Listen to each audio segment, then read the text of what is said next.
And we are at zone 214. I am, anyway. I've still got about a little over 100 zones. 102 zones to catch up to Rachel. But we're getting there. And we're almost halfway to 500.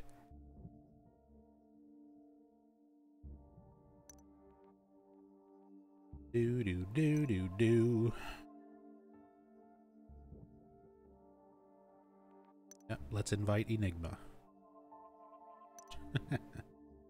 He has this game too.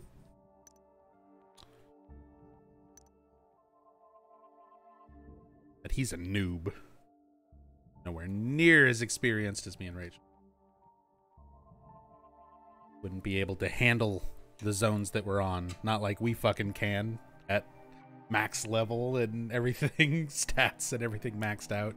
Best artifacts in the game. Still get one-shotted by fucking damn near anything. Hey, what's up, Sasam?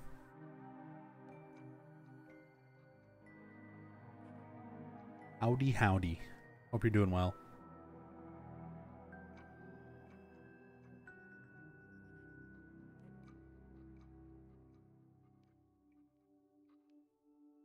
Oop.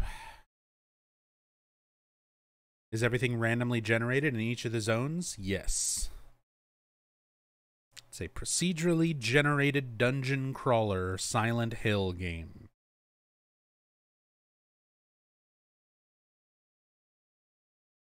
And I mean all of those things in the loosest possible sense.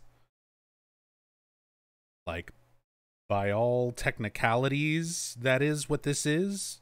A dungeon crawler RPG Silent Hill. But it's barely Silent Hill. It's essentially Silent Hill in name only.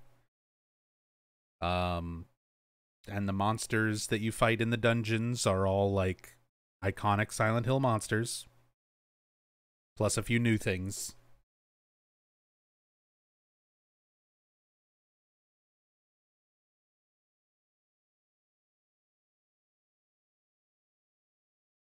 And the story is bad, and we don't care about it. Story technically only lasts for 21 zones.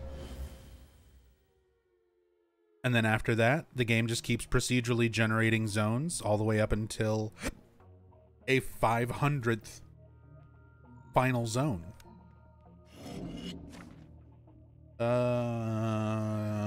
3 childhood relics, but it's also decay and corrupt, not corrupt, what's it called? Corrosive enemies, and we're looking for fucking lunchboxes.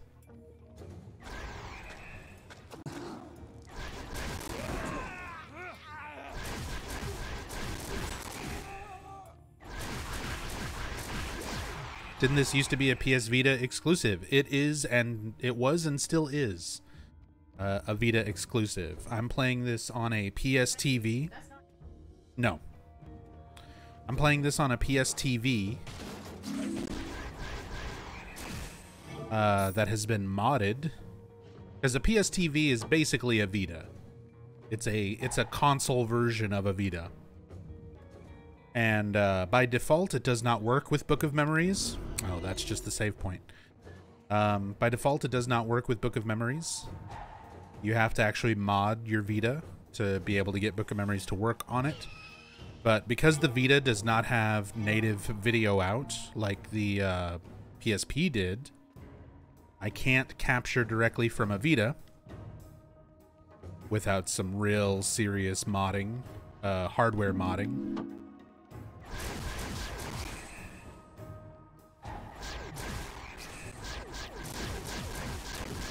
But yeah. So that is how I'm able to stream this through the PS TV. And of course I'm playing online with co-op with Cyborg Rachel.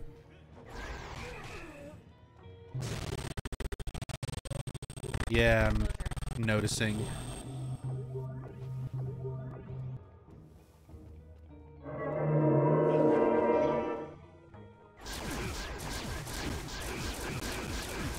Got him. That room's cleared. Or it should be. There's... Oh, it has 2 butchers. There's another one hiding up in the corner. Now it's cleared. Hey, dude. How's it going, Baker? Not so bad. Just taking my time and enjoying. Oh, that's some audio? Oh, that's a baseball. Noticed you were checking out Katie. You got a thing? Yeah, this game has some pretty broken audio. And that's not just because it's on a modded PSTV. Like, the audio breaks on the Vita. Not quite as badly, but it does still break. Even just on a regular Vita.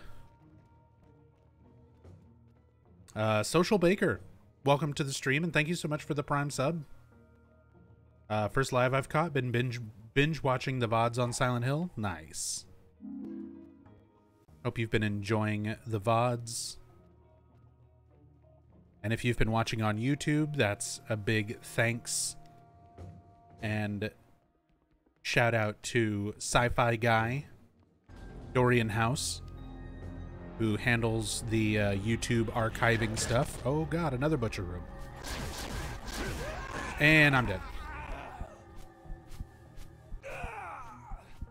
And I'm dead. But Social Baker, thank you so much. Appreciate the support. Glad you've been enjoying the videos. I'm sorry that your first live stream has to be this game, but welcome to the stream, either way.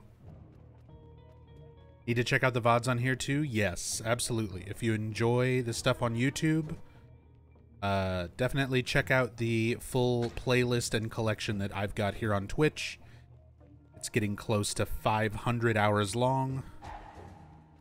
It's got everything that's been on YouTube, plus way, way, way, way more.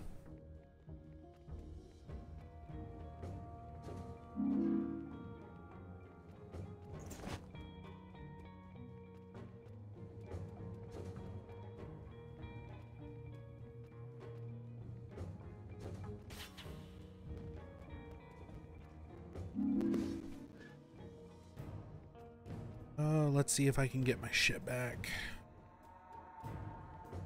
Yeah, probably. So I'm gonna need to clear this room out anyway if we need to get through there to Howard and the exit and shit.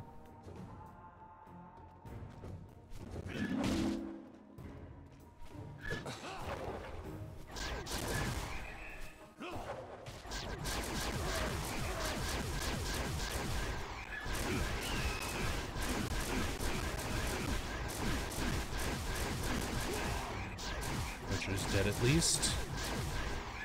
God, all these corrosive fucking enemies. Be burning through wrenches. Yep, and Howard was directly above it. We've got just about everything. I think I've got just the thing.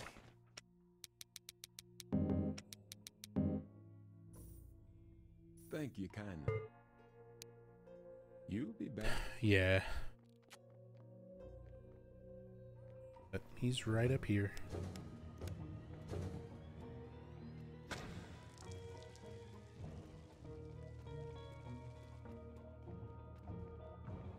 Where's Twinkle Toes? Twinkle Toes. If you mean Cyborg Rachel, as usual, she is on her Vita, sitting on the bed behind me.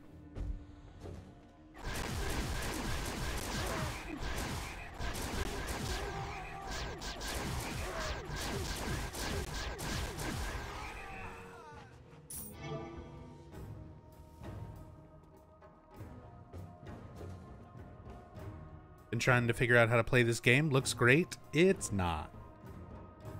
But if you're interested in figuring out how to play it, you can just buy a copy of it and play it on a PlayStation Vita. Or if you want to play it the way I'm playing it, you can get a PSTV. Google how to whitelist mod a PSTV. And then you can play it with a PlayStation 4 controller. Thought y'all were in the same game? We are. You see the little green diamond in the bottom left hand of my map? Right there? That's where she is on the floor. We typically split up so that we can clear the zones faster. Yeah. Got a locked door up here, but no key. Sunny Dazed. Thank you so much for the 8 months. Oh shit, everyone dropping their resubs.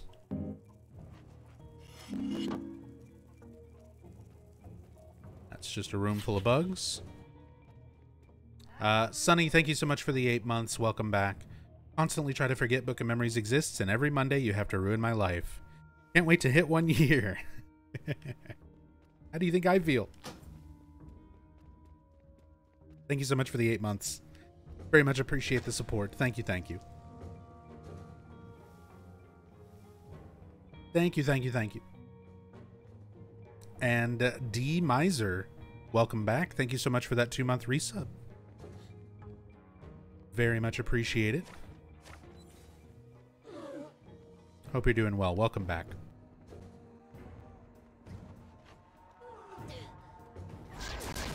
I'm here to help. And I'm not a Rorschach.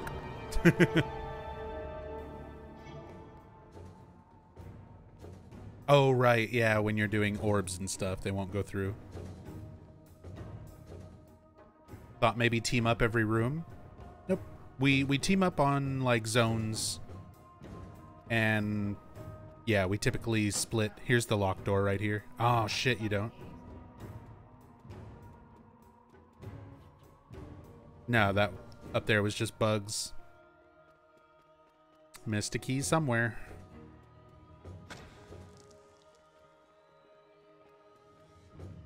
Once I cleared it, I checked it. So I don't think it was in there.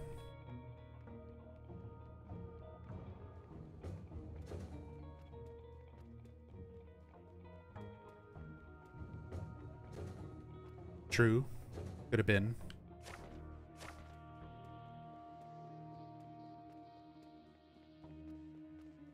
But yeah, we try to make the zones as efficient as possible whenever we're co-oping.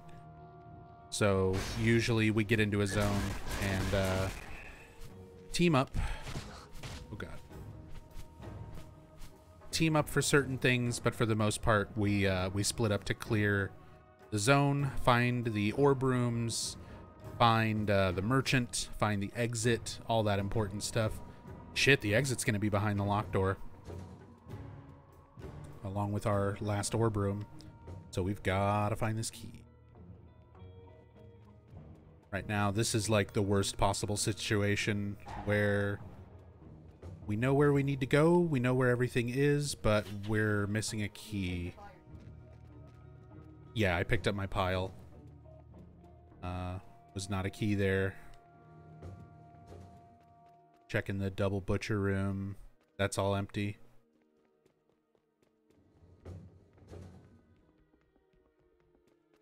Your sympathies on the suffering, yeah. Appreciate it. It's alright. We've got some tasty Jello shots. I've got Rachel helping me through it, so I'm not just, you know, grinding it out alone. Not so bad. Got you guys here for moral support. Oh, that's not it. That's a gun. Yeah, I just went all the way back to the fucking beginning.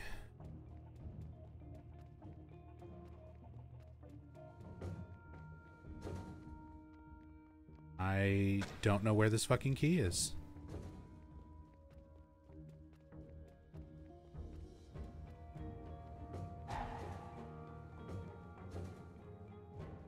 Hey, Pythonicus. A gun is pretty much a puzzle piece if the puzzle was death. Damn. Not wrong, though. I've played some horror games where there's a gun as part of a puzzle.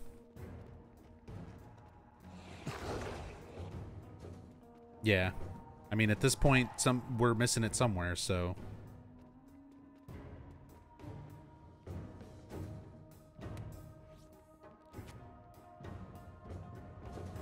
Saw a key on a table when you started looking, first or second room. I mean, I just went back to those rooms and didn't see it. Usually with keys, yeah, you'll see like a little sparkle effect.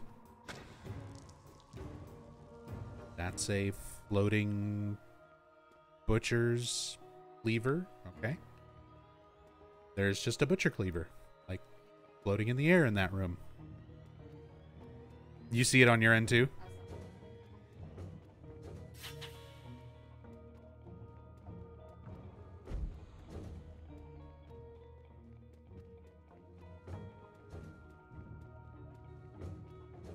Because yeah, you'll see. But it was that last table. No. 90% of the time. Oh, found it. See the room I'm in right here, right next to the locked door. There was a checkable barrel, like wheelbarrow, or not wheelbarrow, mine cart up here in the left.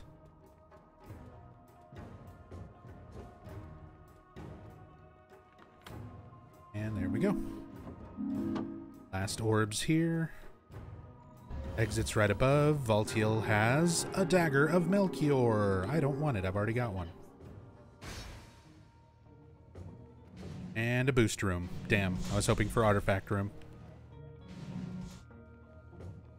Alright, doing the last orb.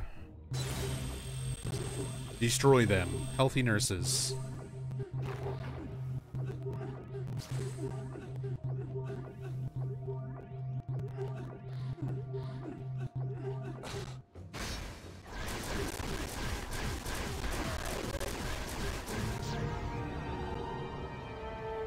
We did it.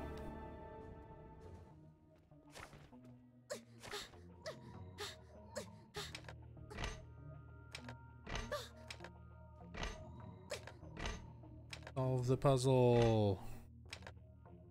Get in there. Yay, Jello shot time.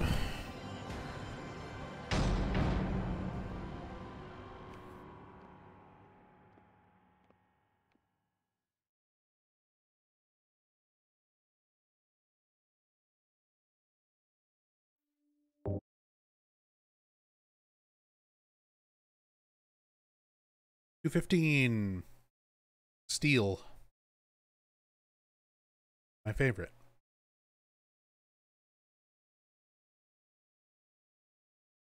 Hey, Viola. This is giving me Daggerfall vibes. Being that I tuned in just now and do not know anything at all about this game. I can definitely understand the similarity when you're just kind of like first looking at it. But after you watch this game for about 20 more minutes, you'll see that it's much worse. I would much rather be playing Daggerfall.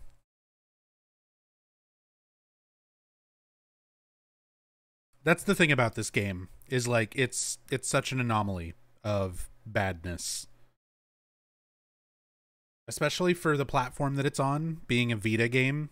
If you've got a PlayStation Vita, there's better Silent Hill games that you could play. There's better dungeon crawlers that you could play. There's better RPGs that you could play.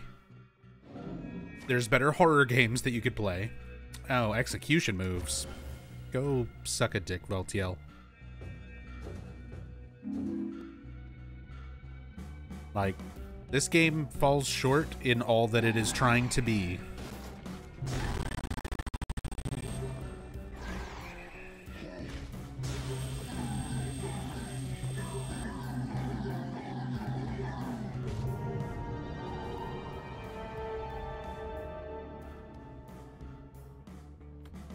Yeah, Valtiel used to be cool. He was cool in Silent Hill 3 when he was like an important deity that actually served a very important purpose to the cult and their beliefs and their whole birthing a god ritual thing that was the entire main plot point of Silent Hill 1 and 3. He was really, really cool when he was a part of that. In this game, he gives you quests. He tells you to go find lunchboxes, and he'll give you a shovel. Yeah, or he'll tell you to go find garden gnomes, and he'll give you a shovel. There's a Rorschach, too.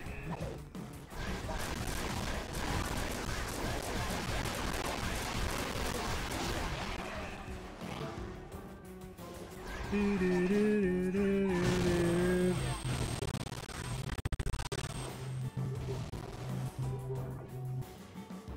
memory residue.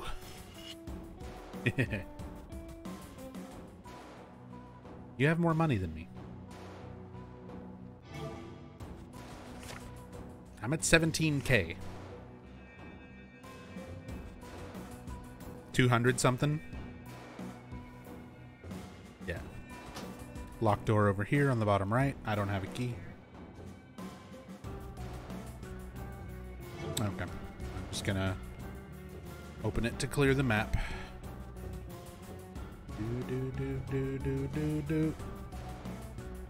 But is the shovel good? No, shovel is not good.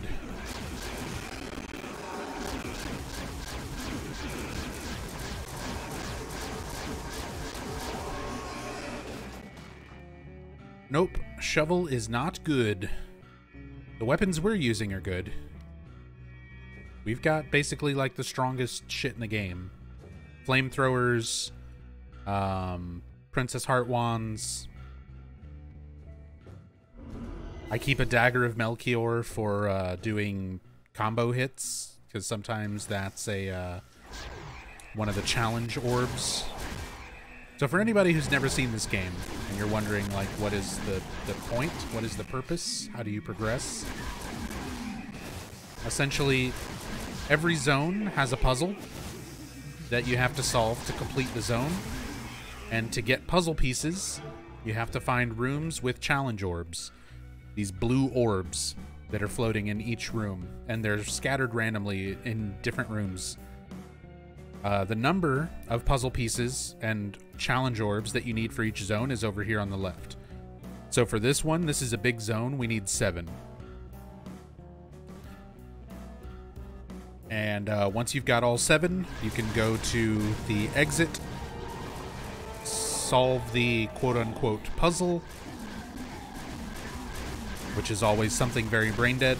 You're just like putting things in order from lightest to darkest or biggest to smallest in some sort of pattern. Reading order left to right, right to left, clockwise, counterclockwise.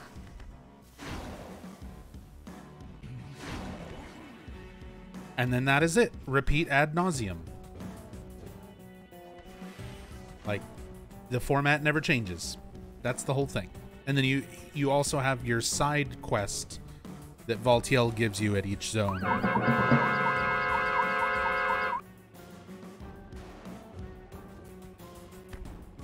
But the side quests are all optional. Wemsters.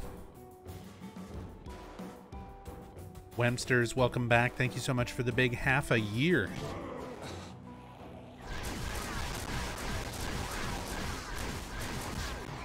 And low. Hope you're doing well tonight. Hope you had a wonderful Halloween weekend.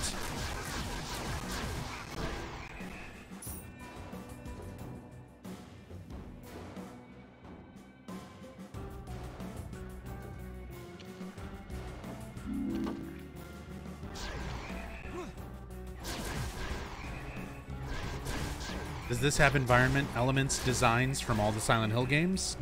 Not environments. Not really.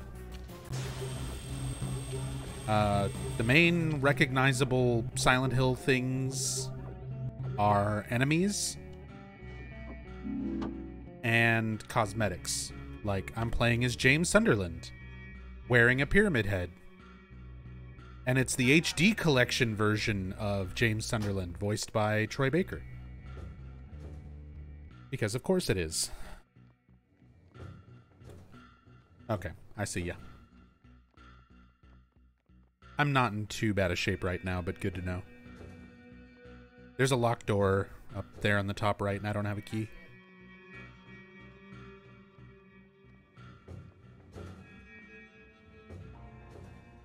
Back so soon? Take your time. Sexy Beam just doesn't agree with this game's audio engine. No, it does not. Spend those memories wisely now. Sexy Beam completely breaks this game's audio. You know where I But it's am. also like one of the strongest things, What's your pleasure? one of the strongest weapons in the game. It's good to be well supplied. So I deal with the fucking audio I breaking. do believe. Don't be a stranger. Because at least I can kill shit without having to get too close to it. Because right now, my stats are pretty close to maxed out. I have some of the best artifacts in the game. I've got some of the highest stats in the game. I've only got a few stat points left that I can even really, like, put points into. And, like, my health and stuff and defense is all as high as it can be. And most of the things in this game can still one-shot you. Maybe not most of the things, but a lot of things. Pyramid Head, Butchers, Schisms, Needlers, Bogeymen, Rawshocks. All these things can potentially just kill you in one hit. Even if you've already got the best possible stats and levels and I don't need you anymore. artifacts, all of that shit.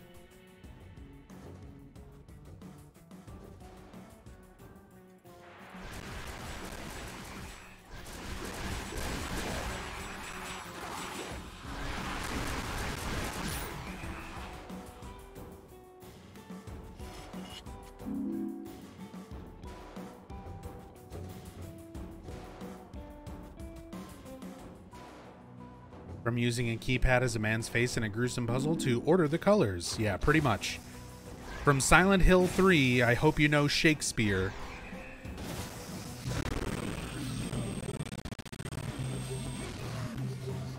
To put these Robbies in order from biggest to smallest.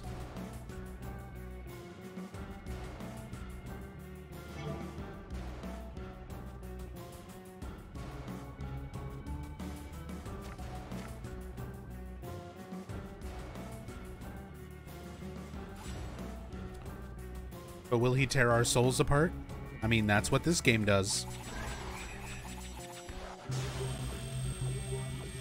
Tears my soul apart.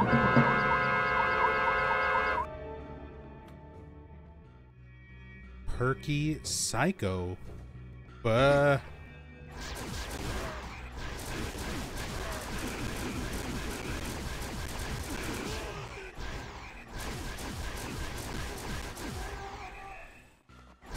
Perky Psycho, welcome back. Thank you very much for the resub. Hope you're doing well tonight. Hope you had a great Halloween weekend.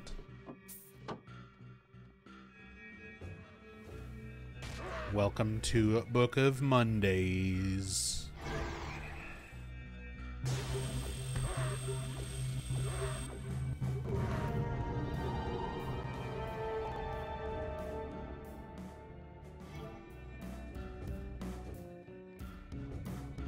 Oh, I know. On these giant zones where the map takes up this much of the fucking screen.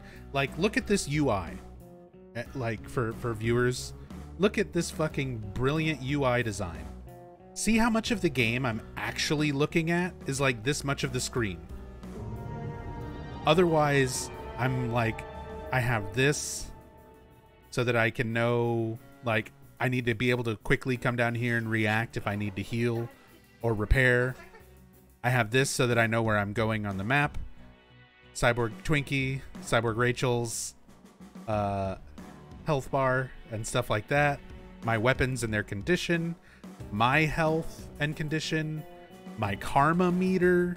The number of puzzle pieces we've gathered. My fucking map compass. All this shit taking up like the majority of the screen. And then I have like this one little chunk right here. That's what we're playing with. And you'd think that maybe like you could change camera views so that you could you know. No? Okay. I will leave that room alone then. Rachel was like, don't go in there. There's a lot of rooms where there's just bullshit that's not worth dealing with. Oh yeah, it's just a butcher. The worst part about butchers is they can one-shot you with a ranged attack. They can throw their cleaver like straight across the fucking room, no matter how big the room is, and just snipe you to death. And again, we've got the highest possible health, best artifacts. We're decked out as much as we possibly can be, and they will still just one-shot you from across the room. You don't even see them. You just walk into a room and an axe flies out of nowhere and fucking you're dead. Oh, there's a butcher down here too. Cool.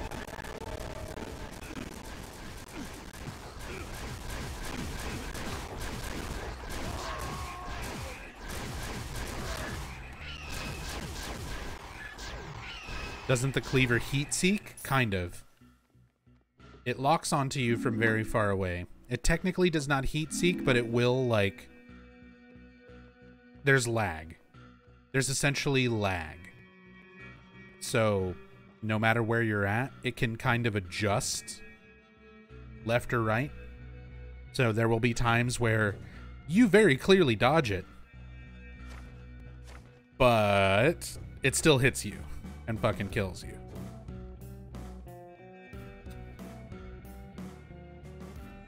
This music's already driving you up the wall. Yep, this is one of the worst themes. This is one of the worst themes. I refer to it as fucking clown shoe. How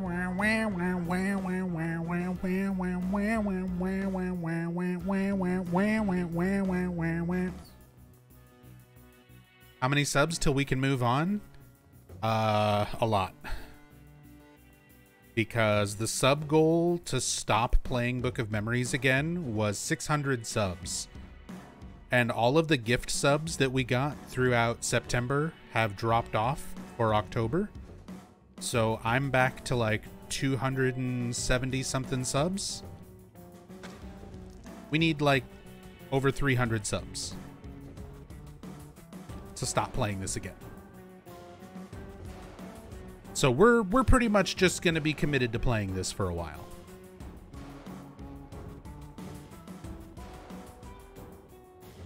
Do a cover of Clown Shoes.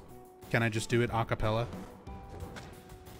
Wah wah wah wah wah wah wah wah wah wah wah wah wah wah wah.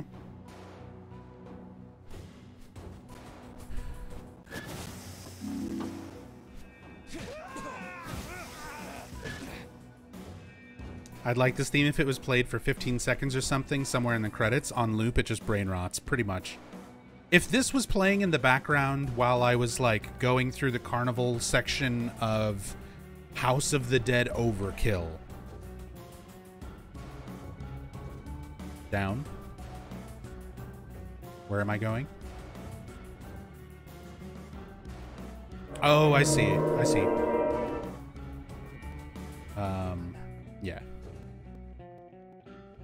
Yo, Rushmore.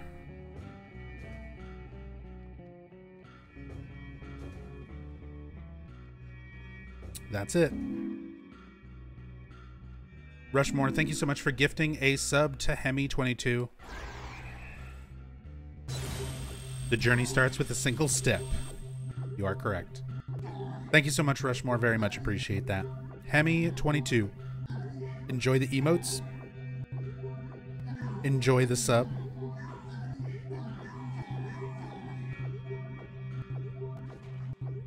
Thank you, thank you. I'll get the exact sub count after this zone. We're almost done. This is the last orb. Wow. Wow. There we go.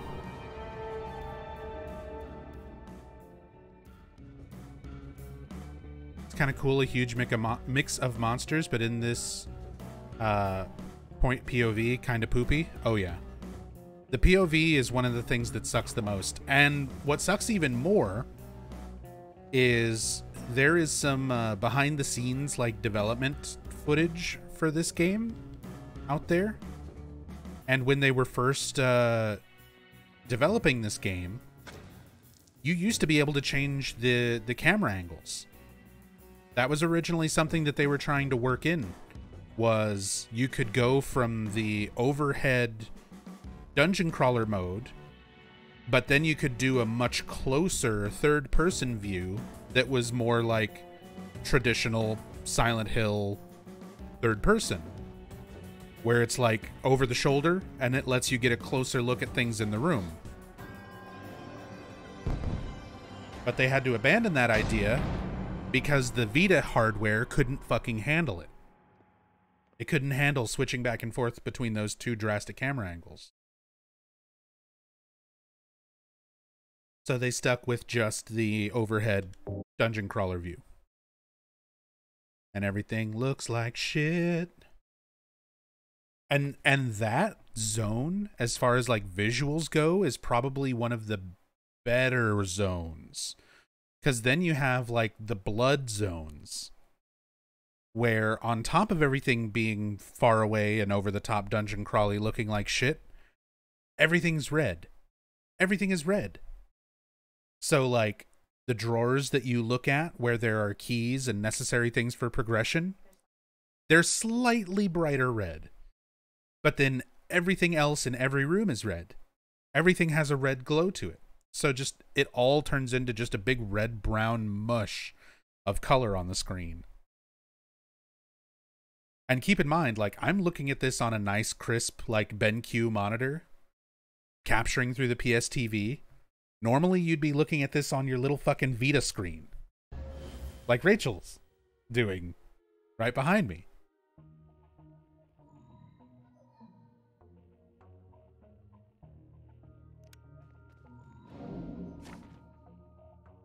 Nope.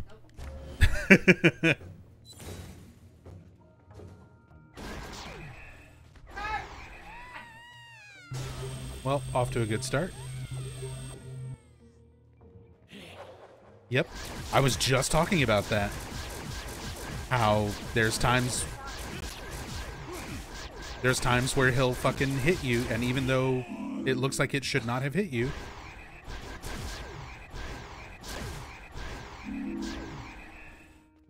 I can drop your med kit. I picked it up.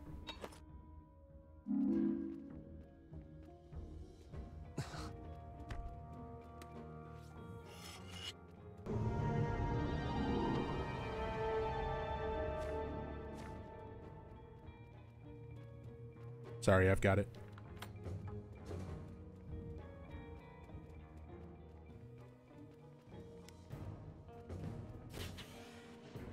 Is that Howard right there?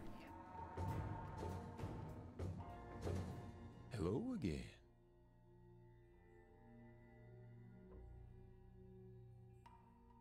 You still have almost 300,000 memory residue. Yeah, well, I have but I have 16,000. You've lost over 100,000, and I'm sitting at 16,000. No. I don't care.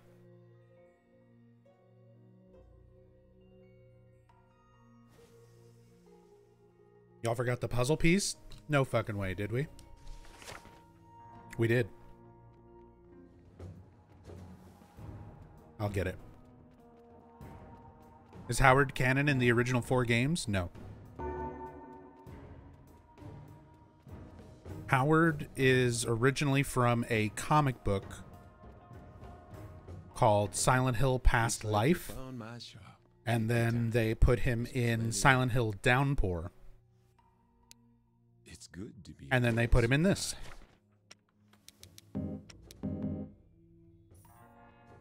Thank you, kind. But yeah, he's originally a comic book character Drop by anytime. from the Silent Hill comic books.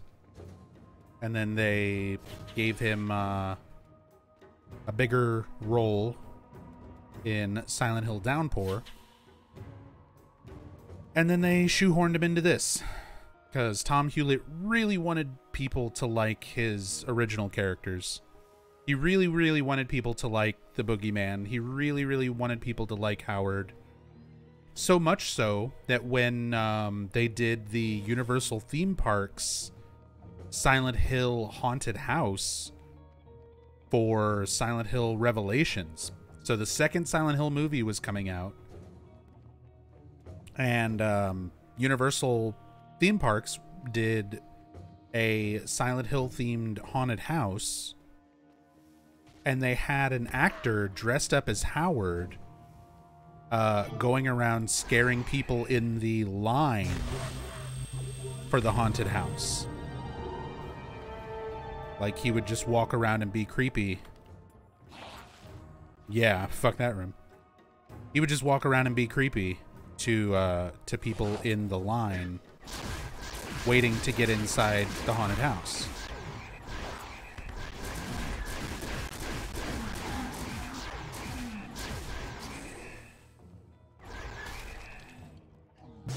Ah yes, the great Silent Hill characters, Lisa Garland, James Sunderland, Claudia Wolf, and Howard. He's got a last name. He's Howard Blackwood.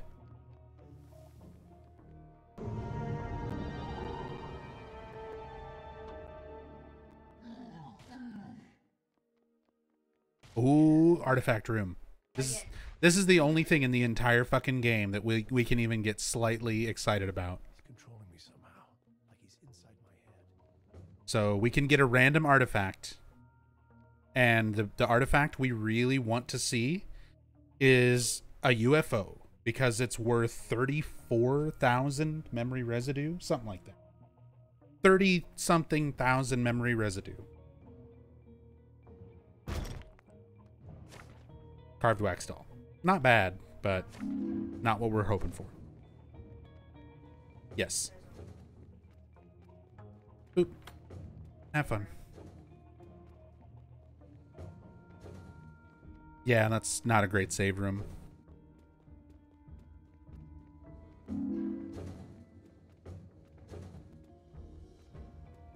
Nobody knew and loved Silent Hill like Hewlett, though. That's true. That's what he said. Nobody loves Silent Hill more than him. Not hyperbole. Literally, nobody.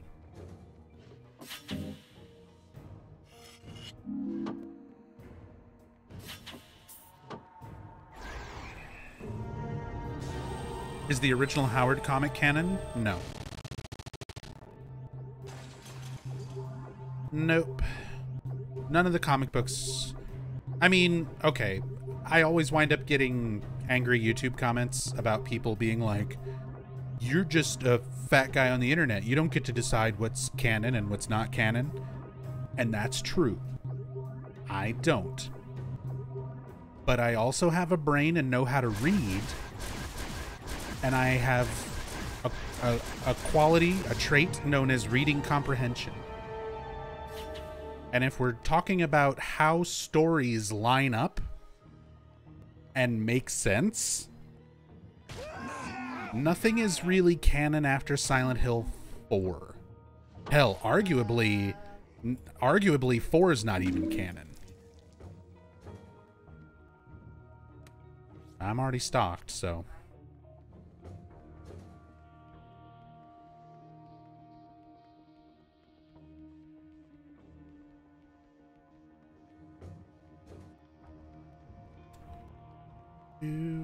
Yeah, I'm well stocked enough. Just gonna go ahead and solve it. Oh, you solved it.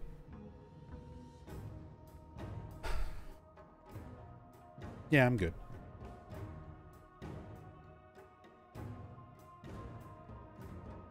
How dare you having an opinion?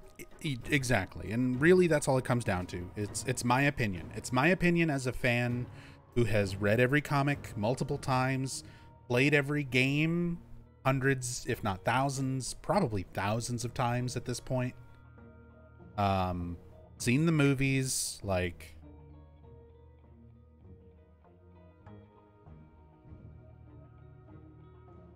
It's a relatively educated opinion. As far as, like, bits of the story, the Silent Hill story that makes sense from game to game, and bits of the story that don't make sense when compared to the other games.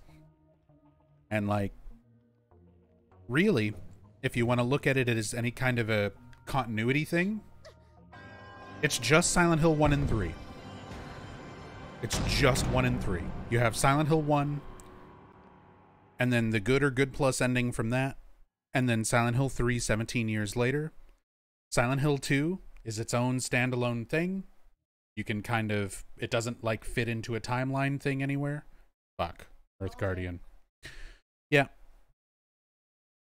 But yeah, Silent Hill 2, it's standalone, but it still sort of follows the general set of established Silent Hill rules. So it kind of fits. Silent Hill 4, it's very standalone, very different, very much does its own thing, but it still kind of follows established Silent Hill rules and lore. Origins tries to be a prequel to Silent Hill 1 and gets almost every single aspect of the story wrong. Like, objectively, I don't see how people argue that that's canon. Because it literally takes almost everything that's explained in Silent Hill 1 and tries to be a prequel to that story and gets almost every aspect of the story wrong. So, outside of like the first 4 games, I don't really consider anything else like canon. And that includes comic books made by some of the members of Team Silent. That includes comic books that were written by Hiroyuki Owaku with artwork by Masahiro Ito. They're still very standalone side things. And yeah, titties. Lisa Garland. Masahiro Ito draws Lisa like a fucking bondage stripper.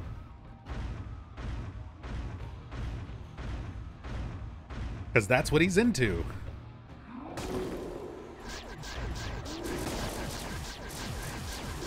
Don't die. Oh, you're already dead.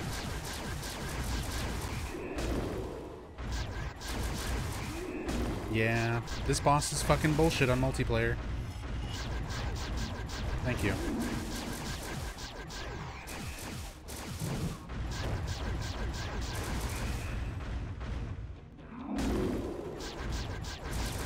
Just have someone die intentionally.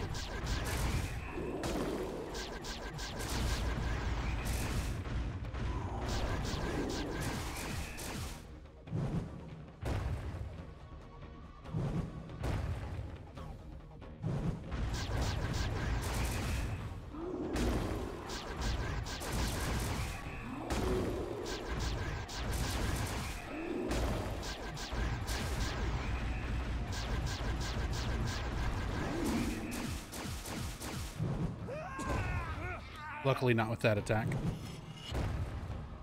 Just his slamma-jamma.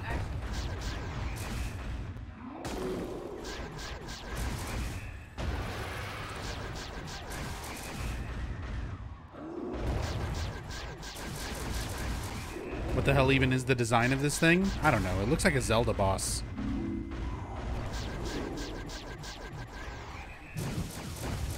There's some Zelda things with butt cracks. That rock, that's the one-hit KO rock where he holds it for a long time.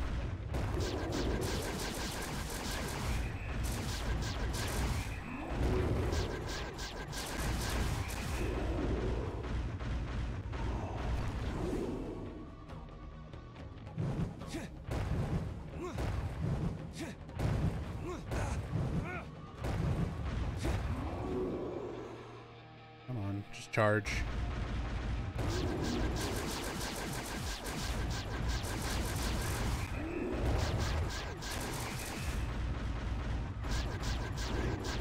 Oh, so close. He dead.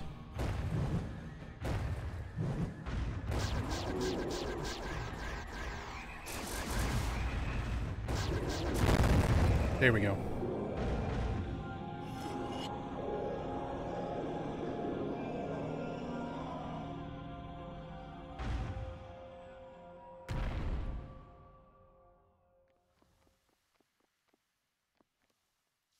No, I don't want the Earth Sword. Just want the note.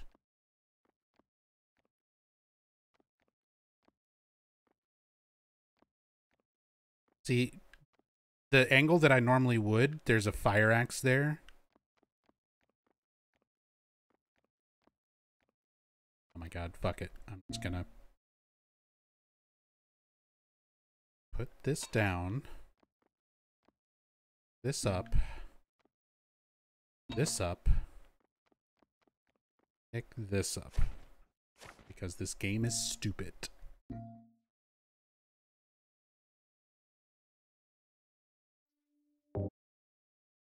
I usually keep one. I usually try to keep a flamethrower, princess wands, and a dagger of Melchior. Oh, we're gonna have to remake. Because this game... That's okay. That's okay. It gets weird if you die during a boss fight anyway. It tends to disconnect. So we're gonna have to back out and re-roll. If you go into a different zone, yeah, true. But we need to remake the online lobby. That's fine. I will have another Jello shot while we wait through 40 loading screens.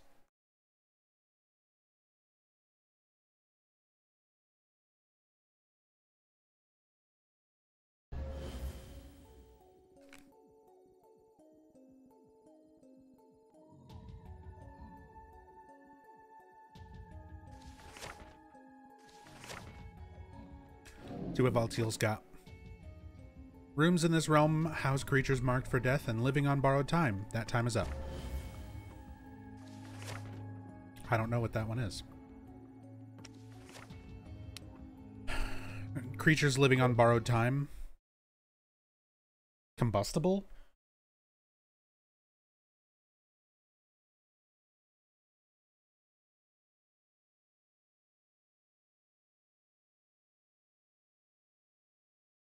Oh, or just time limit kill rooms.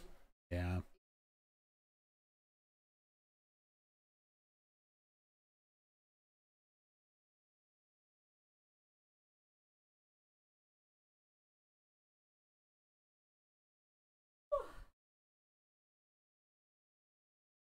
Zelda things with butts. The Gorons and Twilight Princess. Yeah.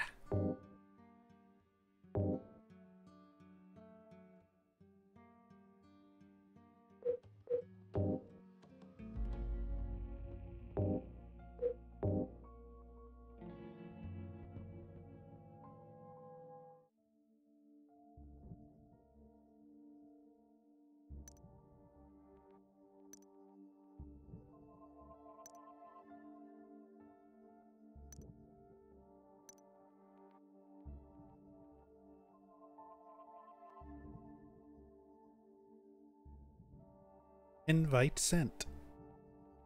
I'm gonna get some more Jello shots real quick.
Hooray! Alcohol. I got some more Jello shots. And I got some lychee soju.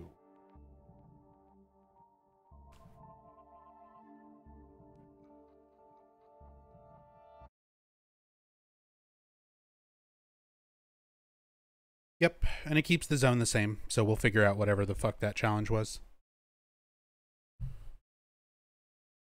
The only way to make this game more tolerable. I mean, there's a couple things. I will say playing with co-op is overall, like, better than solo grinding this for most things. There's a couple things that really get shitty when you play multiplayer.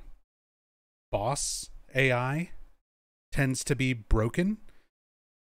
So there's a few bosses that are way more of a pain in the ass to fight multiplayer than solo. And there's a few mechanics that change. Whenever you open up a drawer, like open up something to look for keys, med kits, and things like that, if you're playing solo, the room pauses. So things don't attack you while you're searching for things. In multiplayer, everything is constantly in motion. So even while you're searching things, shit can attack you and kill you.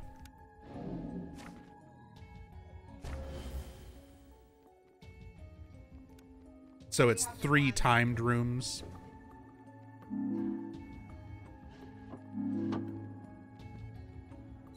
Okay.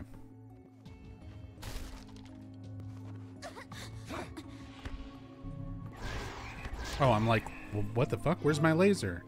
Because I still have my dagger equipped.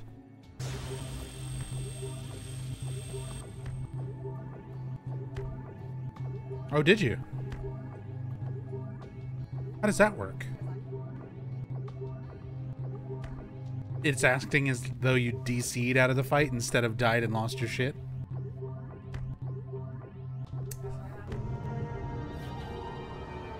Well, that's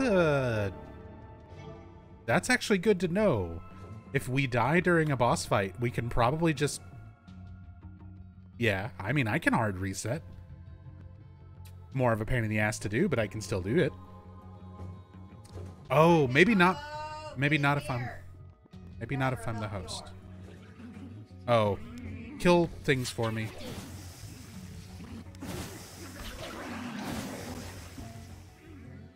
Yeah. I just need the fatty.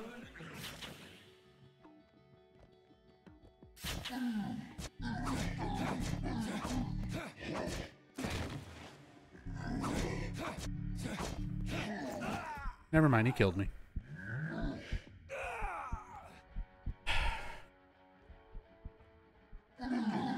Yeah, just kill him and reset the room for me.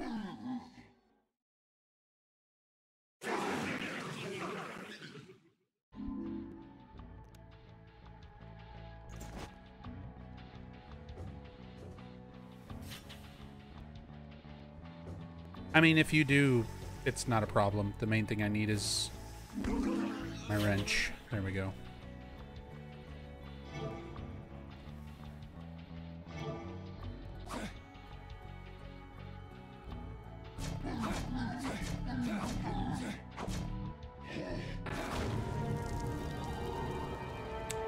There we go. Combo hits.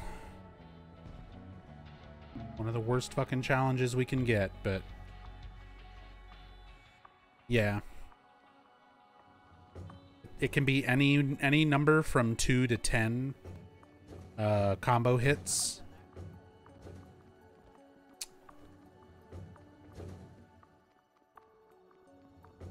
And that can be a real pain in the ass to do.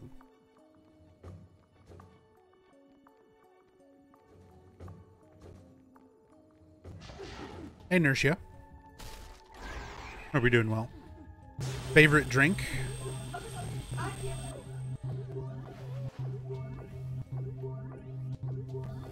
You talking to me?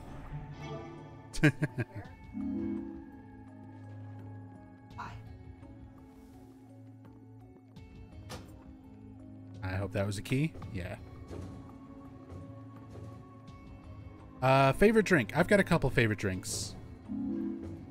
If I'm taking the time to sit down and make a drink. Ah, fucking shit. This is not great stuff for doing that.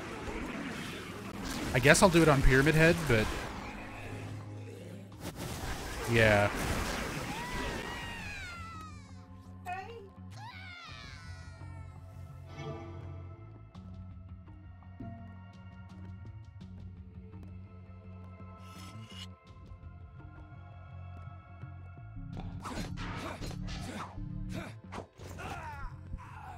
He killed me too. I think I got the combo, but I don't know if it still counts. Because I died. So, if we reset that room, we need to kill them and leave a Needler, I guess.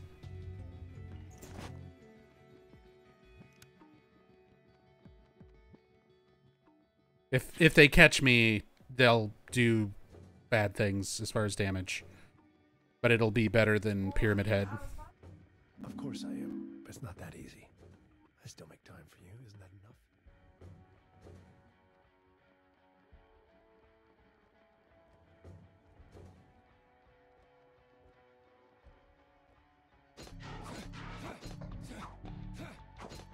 Okay, got it.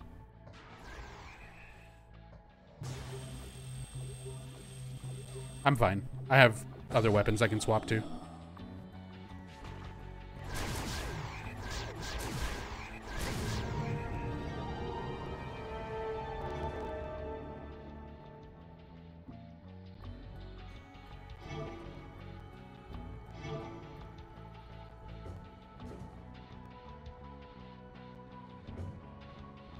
Bleh. Anyway, favorite drink. If I'm gonna take the time to fix a drink, I do gin and tonic a lot. I do White Russians.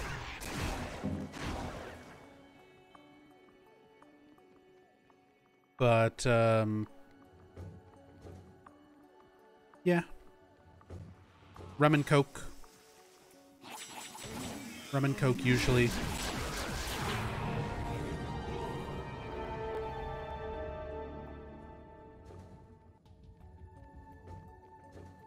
But lately, I've just kind of been drinking a lot of stuff straight. Can I get a med kit if you have one to spare?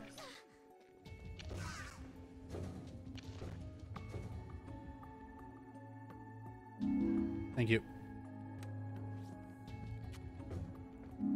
Oh, pff. Of course. Of course.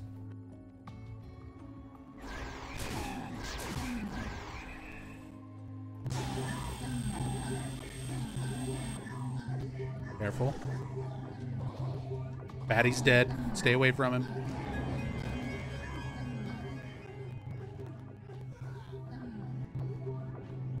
Another fatty's dead. Okay, he boom. I leveled up. I'm level 60 now. Yay, it makes no difference.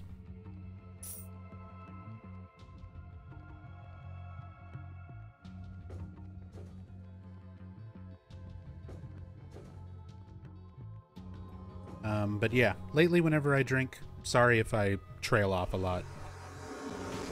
Trying to figure out what's going on in the game and then also trying to, like, listen to Rachel. Nope, nope, nope, nope, nope. That's a room of shit and nope. Nope.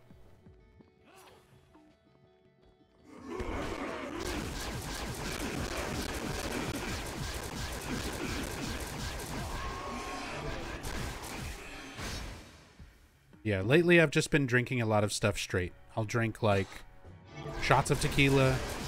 I've been drinking shoju. That's kind of been, like, my go-to. I'll just have, like, a bottle of shoju.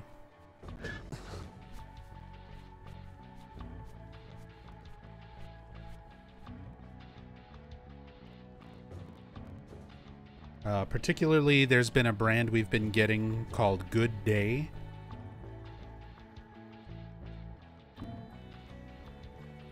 And they do all sorts of different flavors. Like, they do pretty typical, like, standard soju flavor. But then they also do all sorts of other flavors. Like, right now I've got lychee. But they do a really good watermelon, really good peach.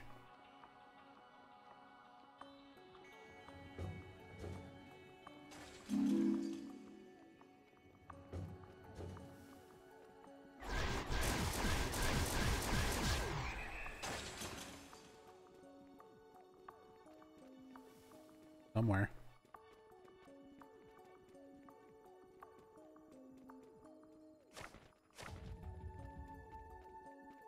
Somewhere. Maybe not. Okay.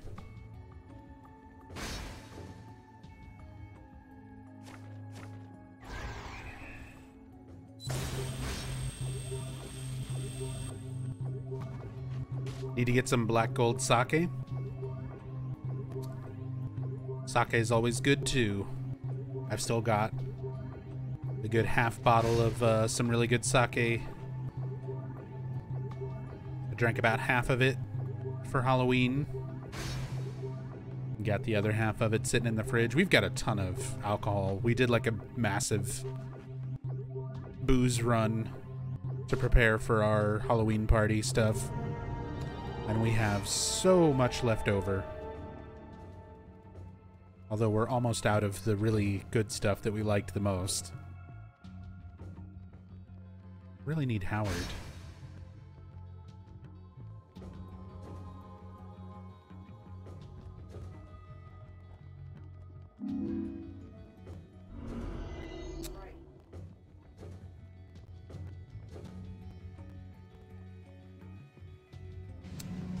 Boost room. So this is how we win? There is no winning. The only winning move is not to play Book of Memories. But that's not an option for me.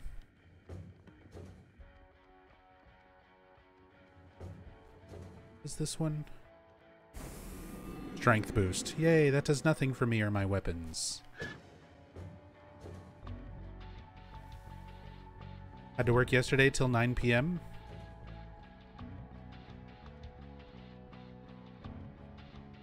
I mean, I used to do that kind of stuff. I would actually prefer late shifts and night shifts, even if I had to work like a longer shift. If it meant I could work at night, I would usually take that. For several years, I worked for a jewelry company. And I worked like in the warehouse and vault. Oh, fucking boogeyman.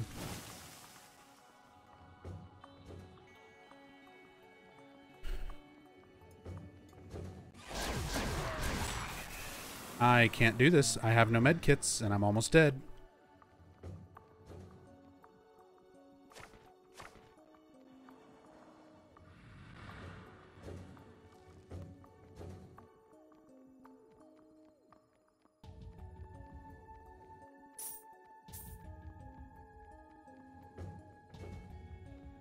There's a locked door there. I don't have a key. Ah, found him. Feel free to have a look around. Howard. Well supplied. Oh shit, thank you for reminding me, so...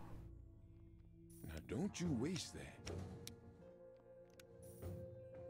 I do believe something I can take off your hands.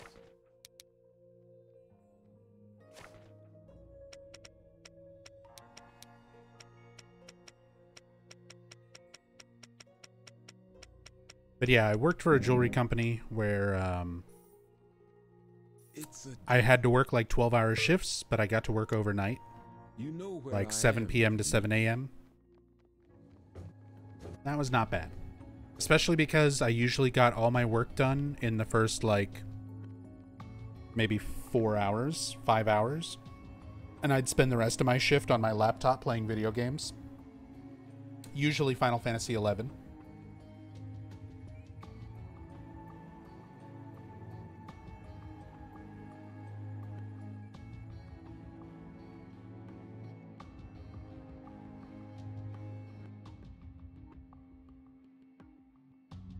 I'm being the lookout. Eating Jello shots.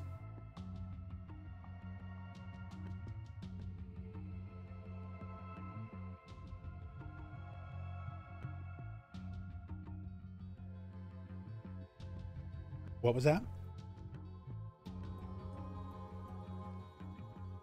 Oh yeah, we've got our last 2 orb rooms found.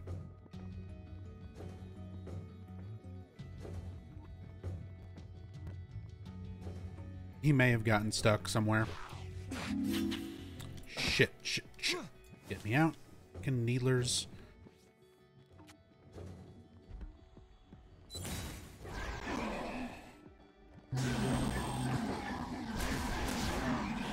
Butcher.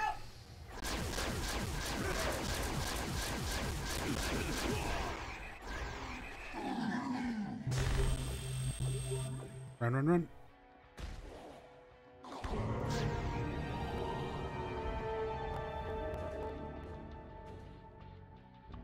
Okay. Last door broom.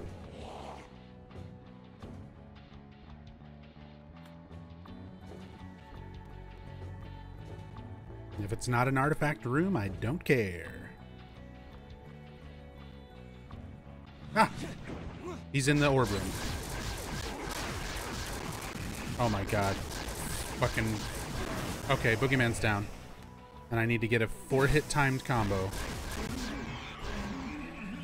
On not a great selection of enemies.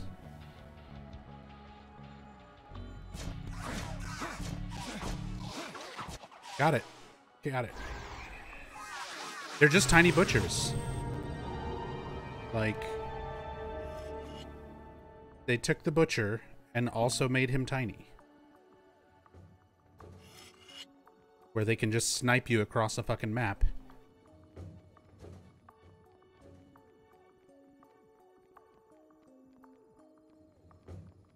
"3:45 a.m. for you? Alright, Uncle Lander, take it easy. Have a good night."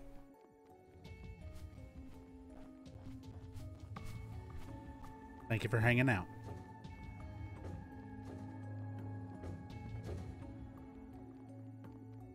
Final Fantasy XI represent. Hell yeah, Insomniac. Played the fuck out of Final Fantasy XI for like 13 years.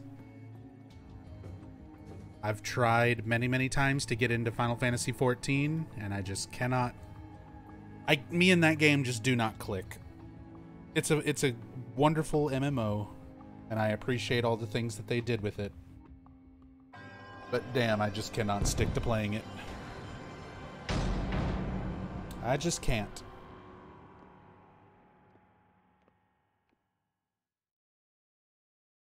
Thought they were mumblers.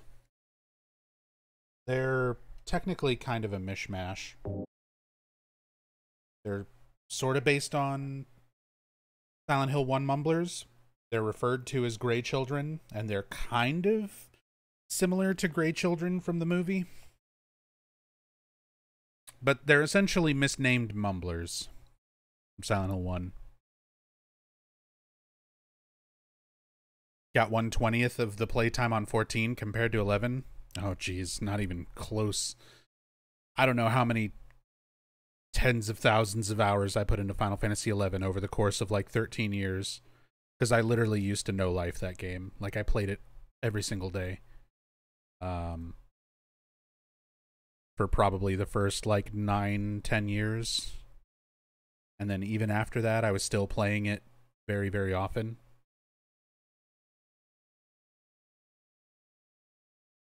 "14, I always play in like little bursts. I played the beta, and when the beta came out, I played the beta a lot. And then after probably like 3 weeks of playing the beta, I dropped off, and I was like, well, that seems neat. Hopefully it's better when it fully releases. Nah, don't care. Steel first to die.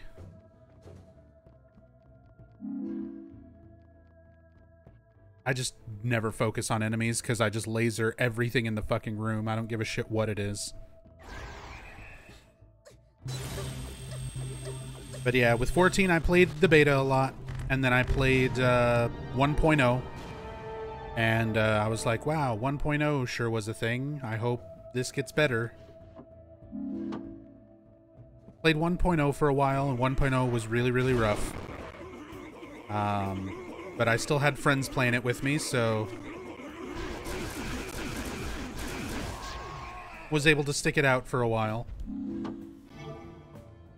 And then 1.0 came to an end, and we got A Realm Reborn. And I played ARR for the first couple of months.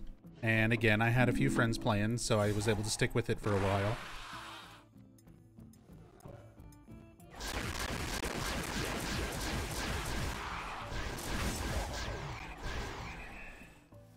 But then I kind of dropped off and like didn't really want to play. A bunch of friends stopped playing.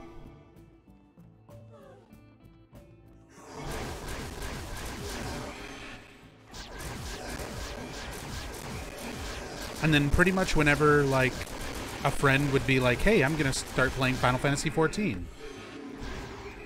I'd be like, "Sure, I've got an account. I've got a character. I'll reactivate and I'll play."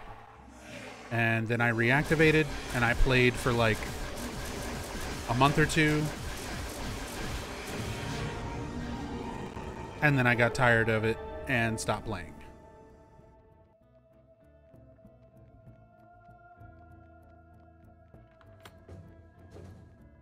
And I just did that over the course of years with 14.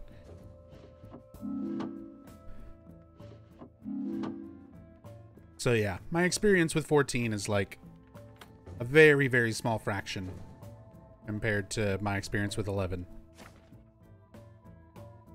But Nub, now we can cross DC travel and you can screw around with people on any data center. Yeah. Yeah. I can't get into the game itself. Having people to play with is not the problem. Like, being able to get on a data center and have people to play with is not my problem in that game.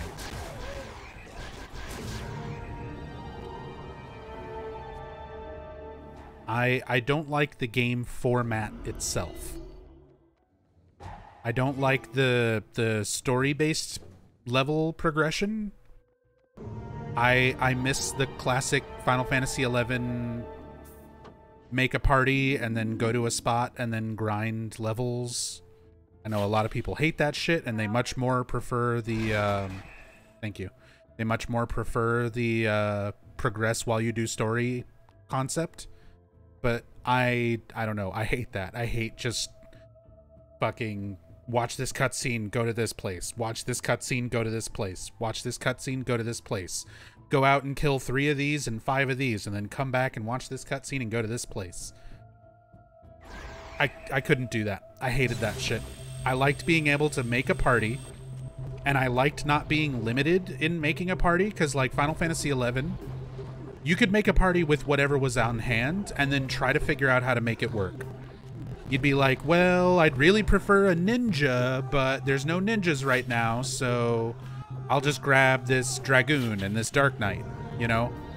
It's like, well, we really need a white mage, but we don't have a white mage right now, but I can get a bard and a red mage, you know, and try to make that work. Like, you would just kind of grab whatever you wanted and fill in roles and try to make shit work. And I really liked that. Final Fantasy XIV is so much more limited in your party structure, like when you're doing particular dungeons and things like that, where it's like, you need to have this type of job, or you can't go into the dungeon. You know? Like, you need to have a particular tank class for this. You can't just be like, fuck it, we're 4 white mages and we're going to try it. No, they won't let you. So I don't like being limited on that kind of stuff. I don't like the story-based level progression. And yeah, it's a beautiful world. It's a good community of people. There's a lot of things to really like about 14, but the core game itself does not click with me. Thanks for your business.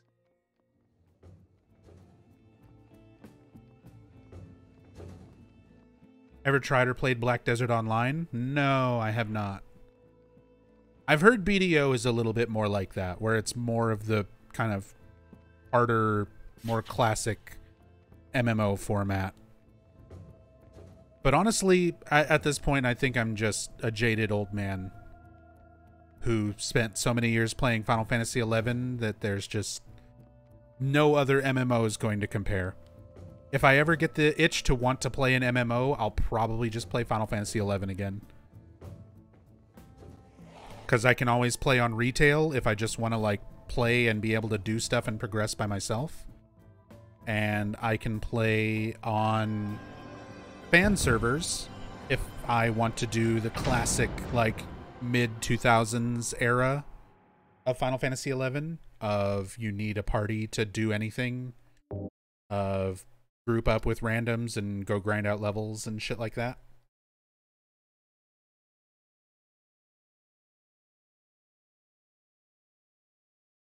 Because there's some classic style Final Fantasy XI fan servers that are still like really active, like well populated.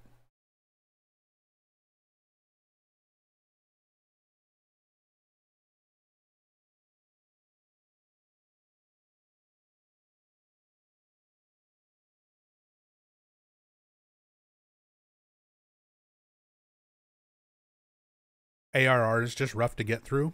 Yeah. Yep. Getting to the fun content in that game also takes a very long time.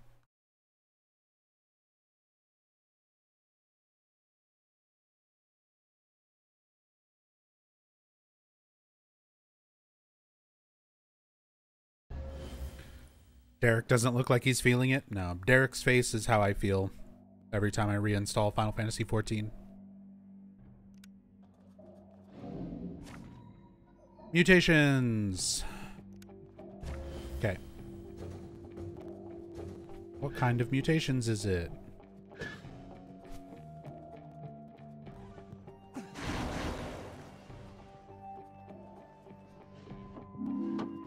Got a key.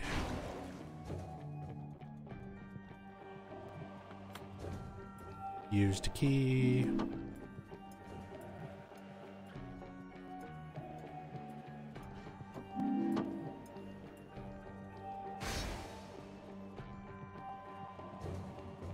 Valtiel goes from Saint of God to glorified message boy. You hate to see it.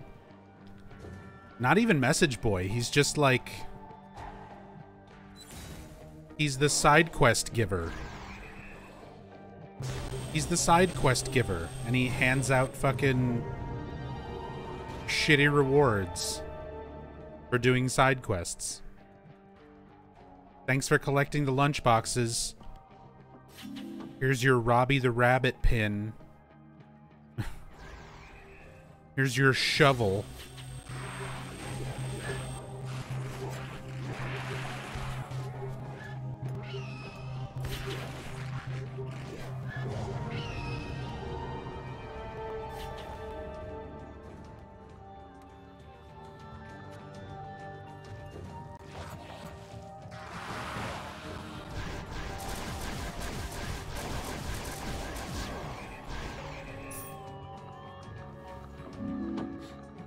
Was the flyer from the arcade game?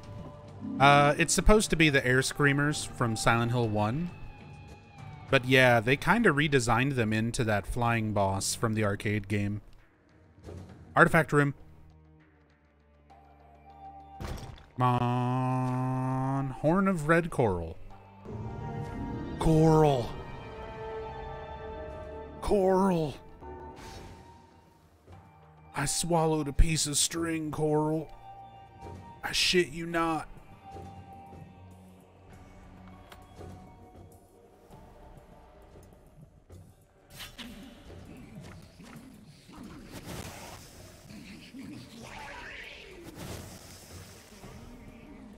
Stupid Dark. Did you get the thing? Yeah.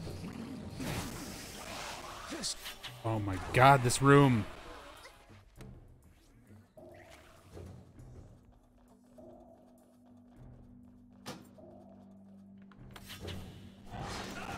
Cool. Pyramid Head's right next to the door. Nope, neither did I. That's fine.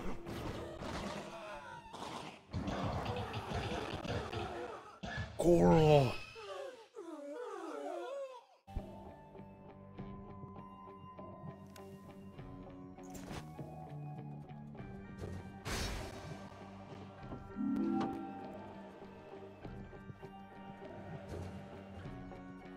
Yeah, that room is absolute bullshit. If you need to grab my stuff, go ahead.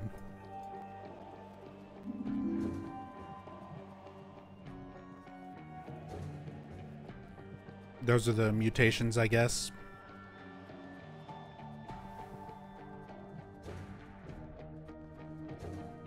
FF11 had really good music? Yes, it did. I actually got to meet Final Fantasy XI's composer, Naoshi Mizuta. He was at the anime convention that I work for, San Japan, several years ago.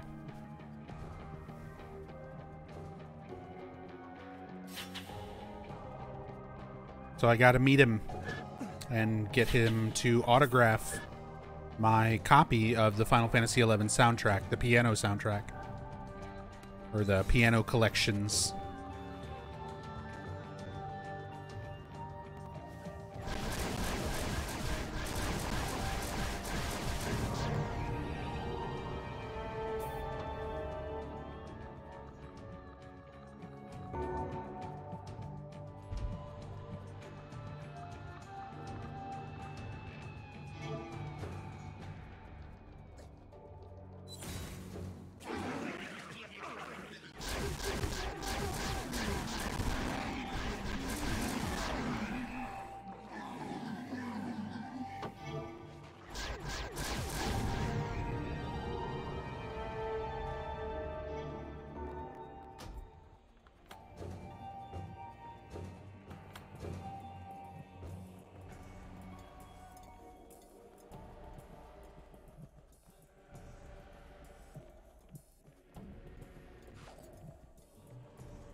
But yeah, Final Fantasy XI has an absolutely amazing soundtrack.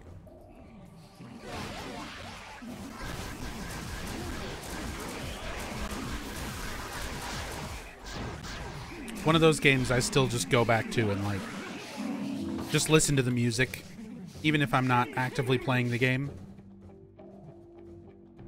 I'll just be like, you know what? I need to hear the Selbina theme today.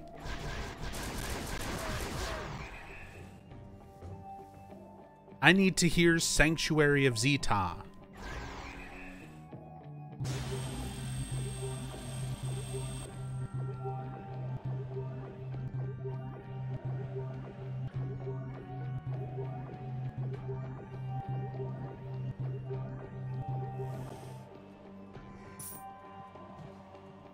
Answer go boom.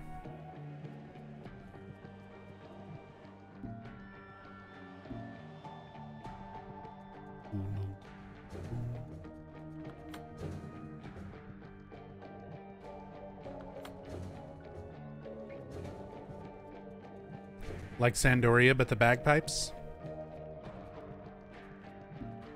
Yeah. I liked Sandoria for a lot of reasons. But not the bagpipes. The bagpipes got so old so fast.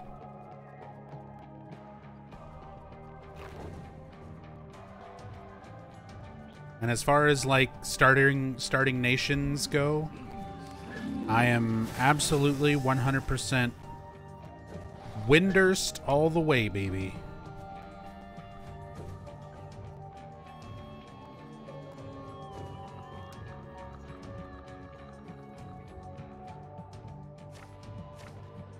Windurst all the way.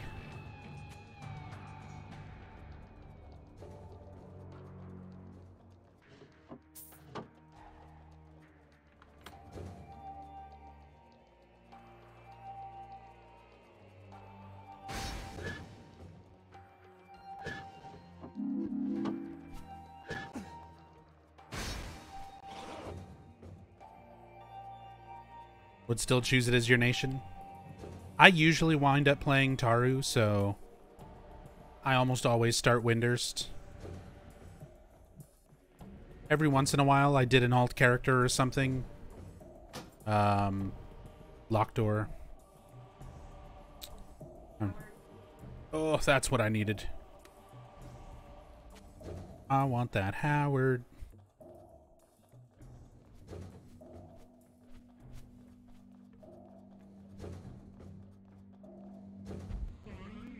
Almost learned how to navigate Windurst. See, that's the weird thing, right? After like 13 years of playing that game, I give up. I could find my way through some of the most complicated world zones without maps, just because I learned how to get around by landmarks and having to get to certain campsites and stuff that were pretty common. But I still never learned my way around like Bastok. I still would have to look up shit What's your pleasure? to figure out where the fuck I'm going in Bastok after like 13 years. I'd be like looking up synthesis things and I'd be like, oh, they sell it at this item place in Bastok. Thank you, kind. Where the fuck is that? Where do they sell jewelry in Bastok? Where's that store? I just need this fucking amethyst.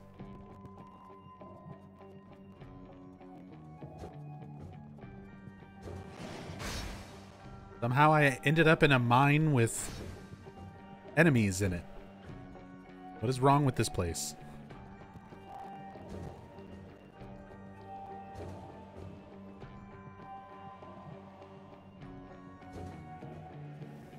Garlage Citadel? I got used to Garlage. I got used to Garlage Citadel, and I got used to, like, LDM Necropolis. From so many characters doing artifact, going coffer hunting. Just gotta learn those places, and I eventually learned them.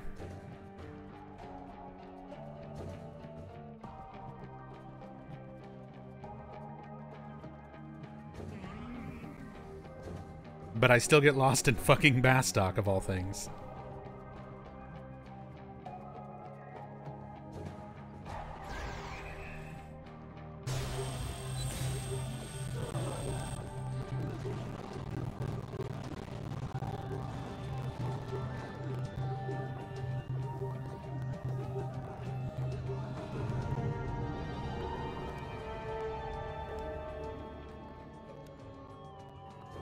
I don't have a key. Okay.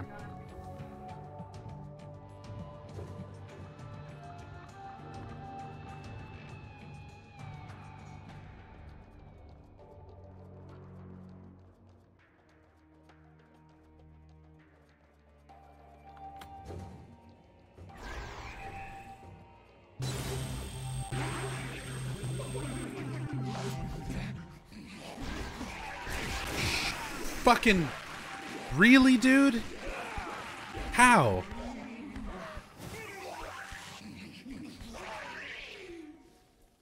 I guess. I didn't even see what fucking hit.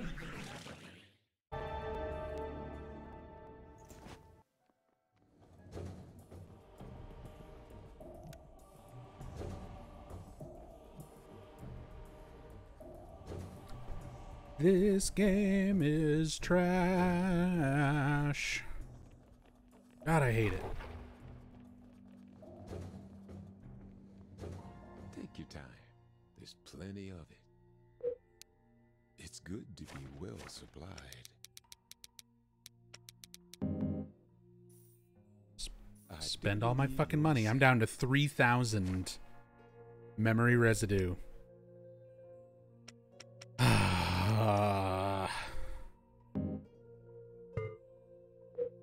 Something I can take off your hands?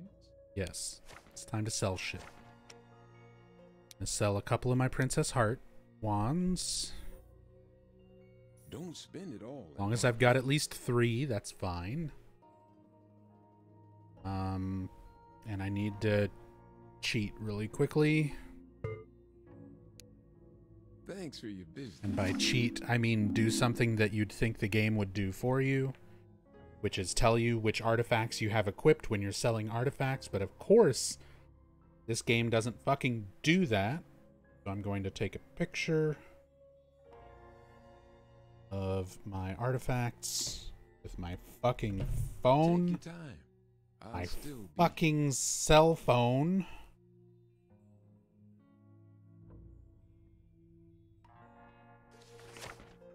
cut So I it can straight sell to the artifacts that I'm not using. chase. I can buy it for a decent price. Let's see. Not using a Glophodus locket. I'm using amethyst. I'm not using cedar incense. Not using wax doll. Not using channeling stone. Not using dog tag. Nightmare catcher. Arrowhead. I'm using the Ankh. Not using the Halo of the Sun. Not using the heirloom ring. Holy candle.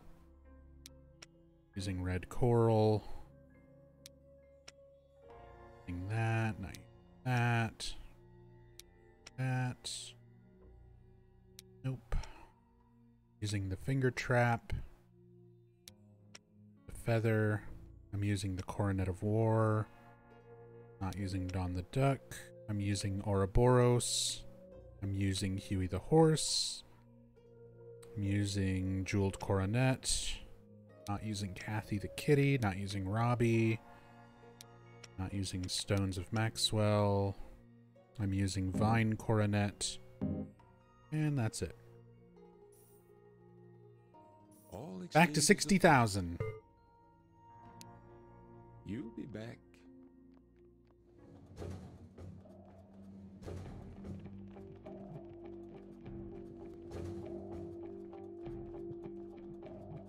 Back up to 60,000 memory residues. Make sure. Okay.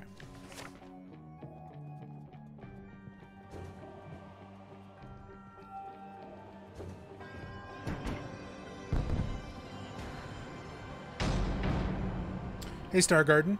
I see you're living your nightmare. What bet did you lose this time? Back in September, I set a sub goal that if we hit 550 subs, I would start playing Book of well, technically, it was a 400. Hold on. No, not 550. It was a 400 subscriber goal. If we hit 400 subs, that I would start playing Book of Memories again on Mondays. We hit 400, and then I set a goal that if we hit 500, I would stop playing Book of Memories. We hit 500. Shit, no, it was 450. 400 and then 450. And then if we hit 500, I had to play it again. We hit 500. And then, because those are like when you unlock emote slots, is 400, 450, 500. And then after 500, it starts becoming every 100. So 600, 700, etc.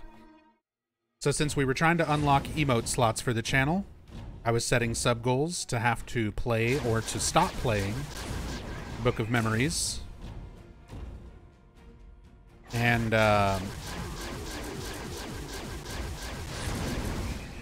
essentially, we wound up having to play Book of Memories again. Because we hit a sub goal. Multiple sub goals.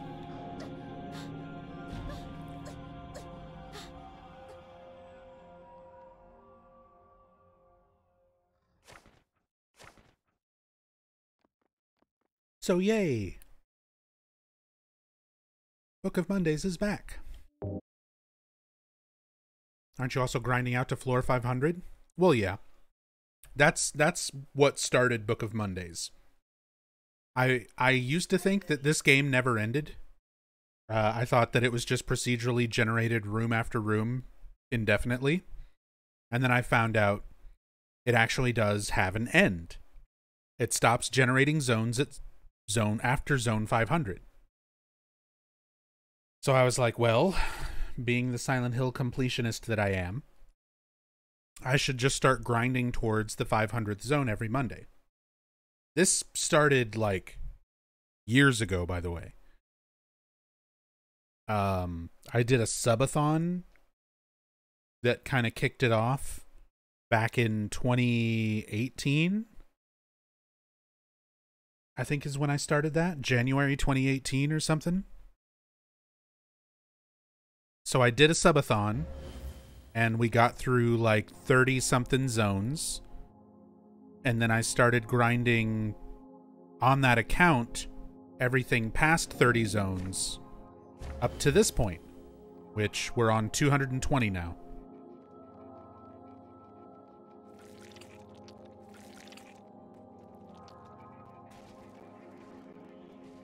Keep in mind, I haven't been playing for every single Monday since then. I kept up with Book of Mondays most Mondays, but I didn't do it every single week back then. And then I basically didn't stream for almost all of 2020. I took a long break from streaming. Like 10 months I didn't stream anything.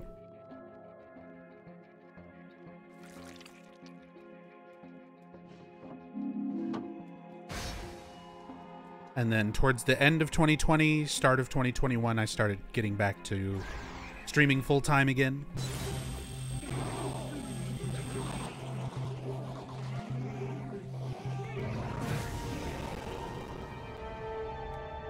Speedrun to Zone 500 when?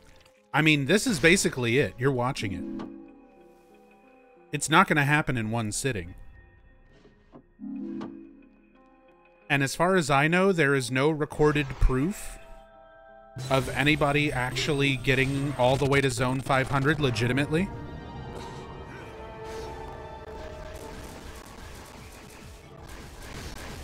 I've seen some screenshots and stuff online showing, like, the level select for Zone 500, but not, like, gameplay footage, so those could have been modified save files. They could have been hacked, or, like, done on a modded PSTV or Vita. So, as far as I know, nobody has actually recorded themselves playing all the way to Zone 500, and that's what I'm in the process of doing. Every single zone in this playthrough on this character is accounted for on the channel. It's all recorded.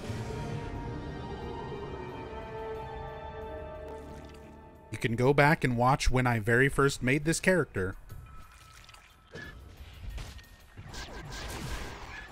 And every single zone that I've played up until now.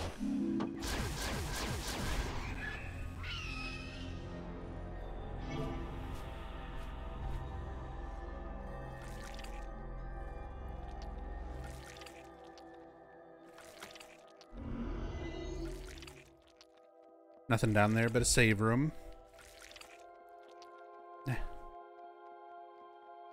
I'll go check. Hey, what's up, Elsie? Speedrun in progress. Yep, we'll see how... Oh, it's a artifact room. I got a Vine Coronet of Famine.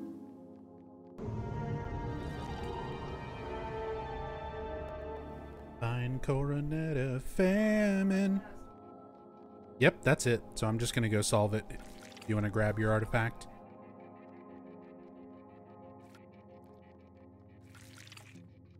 Get your UFO. Oil lighter? Damn. Valtiel has for us a fucking shovel! Piece of shit. 5 jeweled butt plugs, seeking enlightenment, read words through reflection. Let me put these butt plugs on a shelf. Your character sounds like she's enjoying a butt plug.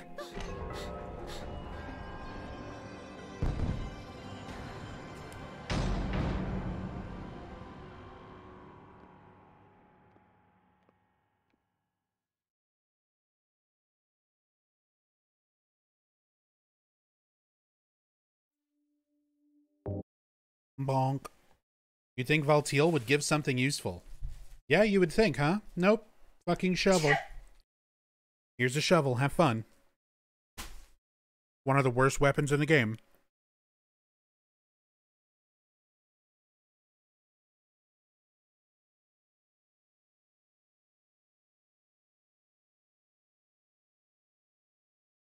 Alright. I'm officially through all the Jello shots that I brought in here with me. Time to start drinking my lychee soju.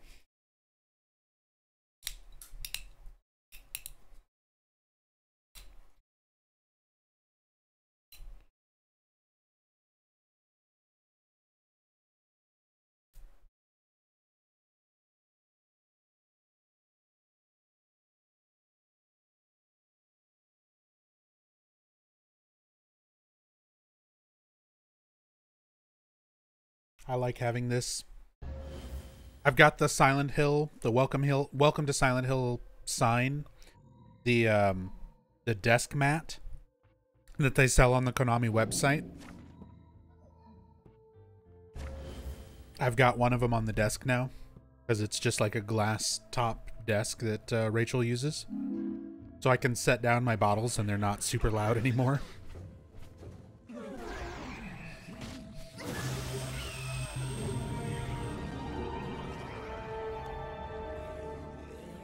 Super nice. We doing shots? I was doing Jello shots. The Jello shots are gone now. Now I'm just drinking lychee soju. No shot or shot glass required. I'm just drinking it right out of the bottle.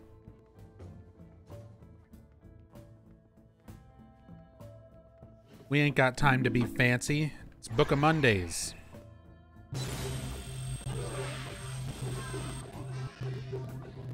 What happened?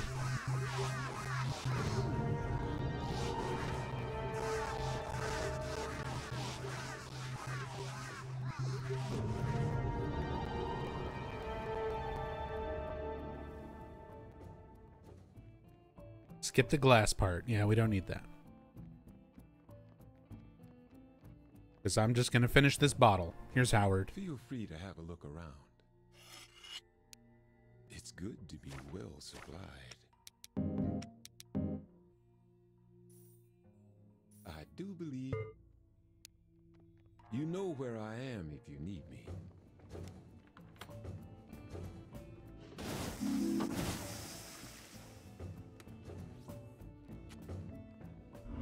Save room.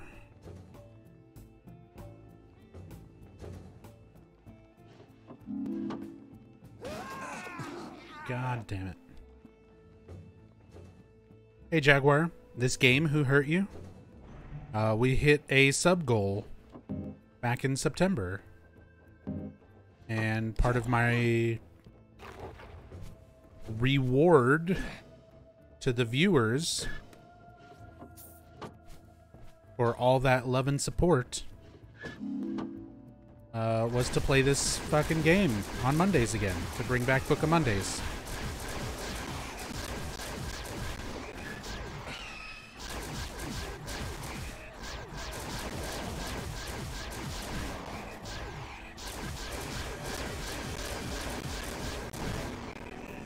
So we've been grinding this away on Mondays again since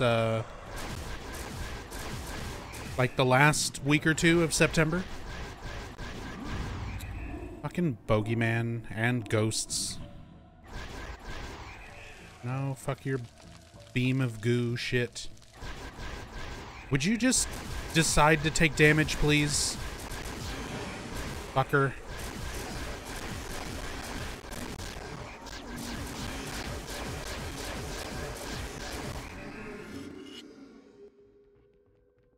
Gotta wait for the ghosts to come back.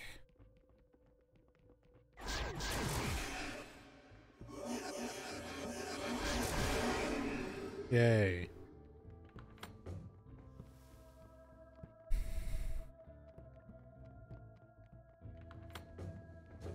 Well, here's the other challenge room, and it's another boogeyman.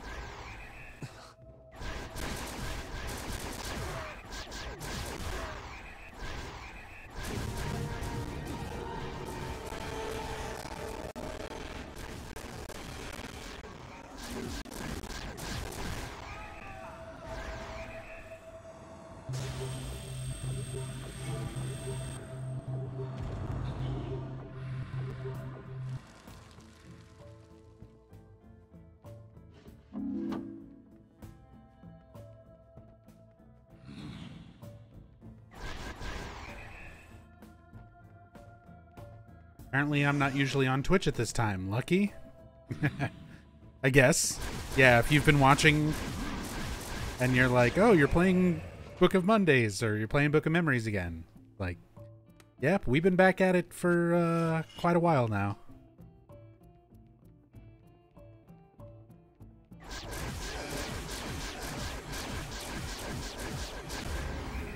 GG for goals? Hell yeah. We unlocked a bunch of sub emote slots. You got another shovel for us? Oh well. But yeah, we unlocked some emote slots. We got some new subscriber emotes. Nub Smug.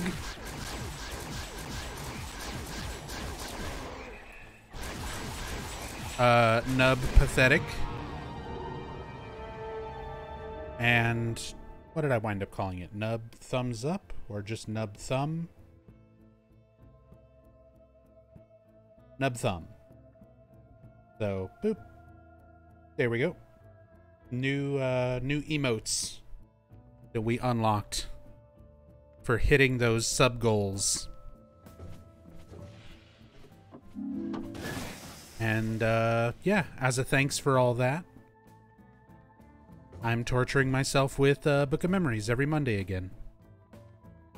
Because that was seriously a crazy amount of love and support. I've never been anywhere close to those sub counts before, which is why the emotes unlocked. The emote slots unlocked.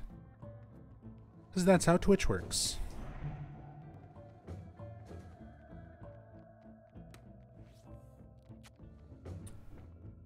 The sad part is, I mean, it's not really sad, it's just how things are, but because it's mostly gift subs that got us to that sub count, and most of the time when people get a gift sub, they do not continue it.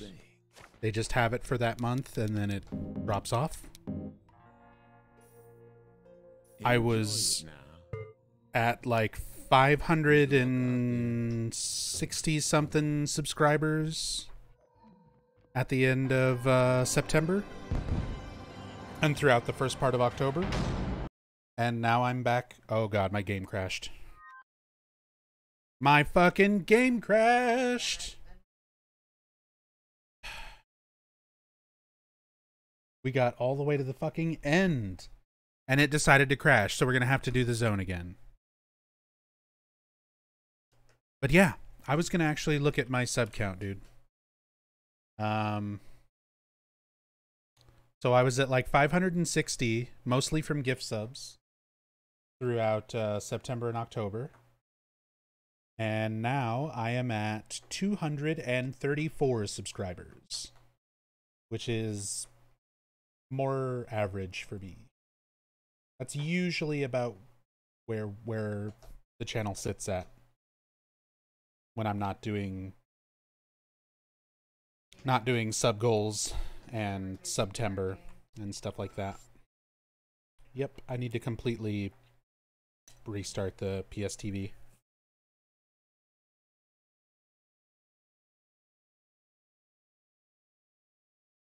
Report this problem to who? Yeah, it doesn't fucking get reported to anybody anymore.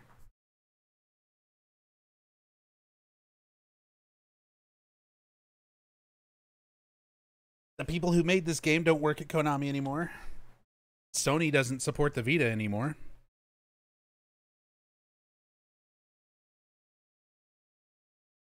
Can't believe it crashes too? Well, believe it. I don't know how many times or ways I can say it or have said it over the years that I've been playing this game on the channel. But Silent Hill Book of Memories is a giant pile of absolute horse shit. It's awful in all ways. In all possible ways that this thing can exist and be a thing, it is bad at being a thing. It's a bad game. It's not fun to play. It's a shitty Silent Hill game. It's got a completely nonsensical, shitty story that doesn't make any fucking sense. It's got horrible, broken, imbalanced monsters and weapons and artifacts and stats and experience points that you can't even fucking see. Half the shit on the game don't even work the way that it's supposed to.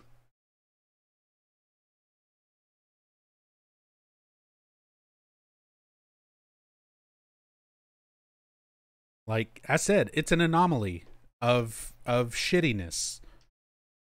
but it has one good song. Technically two. I would give it two. It has Now We're Free, and it has Love Psalm. You know what? Since I've got to restart anyway, I think it's time for some Love Psalm. And in order to watch Love Psalm, or to listen to Love Psalm, we've got to watch an ending. So I'm going to subject you all to an ending. And I'm going to subject you all to this ending. Oh, sure, I could pull up a YouTube video. I could do a lot of things to make this easier. But you know what? Since we just had the game crash, and we just went through a whole bunch of stupid bullshit, I'm going to take like 6 or 7 minutes to drink alcohol while this plays. For anybody who's never seen this game's joke ending, here's the thing. I'm not usually the type of person that calls things cringe. I'm not big on the thing that has become more commonplace in later years among the youths, where everything is cringe. You know, people say this is cringe, that's cringe. Oh, you like this thing, that's cringe. Oh, you do that thing, that's cringe. I'm not that type of person. If you like a thing, you like a thing, whatever.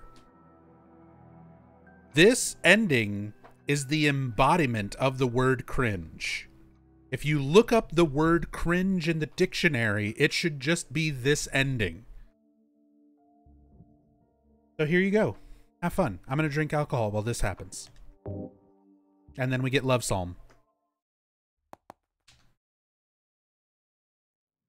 Ah, smell that mountain air. Here we are, Silent Hill. I'm ready to party. I'm just glad to be out of the car. Wasn't so bad. Did you two enjoy your romantic drive? It wasn't too bad. Shh, forget them. That's dead to me. How's he supposed to be my wingman with his girlfriend around? Your wingman for what, exactly? Are you serious? This is spring break. Do I have to spell it out for you? Spring break means 3 things. Babes on the street, babes on the sand, and babes in the clubs. Ugh, count me out. Oh, trust me, honey. You'll change your tune once I turn my swag on. Oh, sorry. Have you seen a girl? That's what we're here for, dude.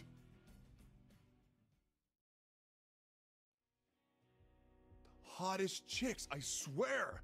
Babes in Silent Hill are seriously burning up. It's insane. Is that all you're gonna talk about? Yeah, what else does this place have to offer? Didn't Derek make a list or something? He did. Actually, yes. Besides several churches, Silent Hill is also home to historic coal mines, which open into a rich cave system. There's a theater up north if we want to take in a play. And of course, there's the Historical Society near Toluca Lake, with floor after floor of town relics and documents. Boring. I vote we spend a day at Lakeside. Ooh, Ferris wheel. I guess. Seems like it'd be crowded. There's plenty of time to do what everyone wants. Except Trevor. Hey. Tourists. Hey, Heather, can you head upstairs? A guest in room 302 locked himself in again.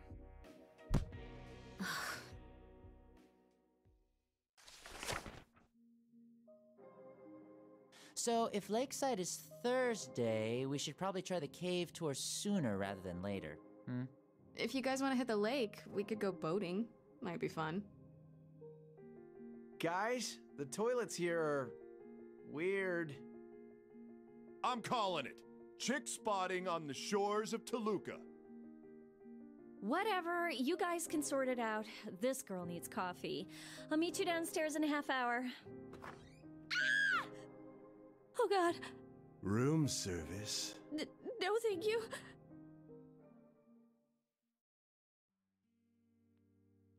And could you believe that creepy bellhop? What the hell? He really gave you a scare. Oh, he did not. I was just surprised. Kinda nice to have some time away from the guys. Speaking of which, hey Becca, you tell Derek how you feel yet? What? It's pretty obvious. He really doesn't know. I'm not feeling so well. Maybe I should go back to the motel. Oh, come on. We're just teasing. It's not that. I think I'm coming down with something.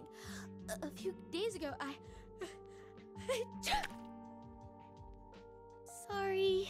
Oh, it's okay, really. Mary, what if you catch something? It'll be fine. You worry too much.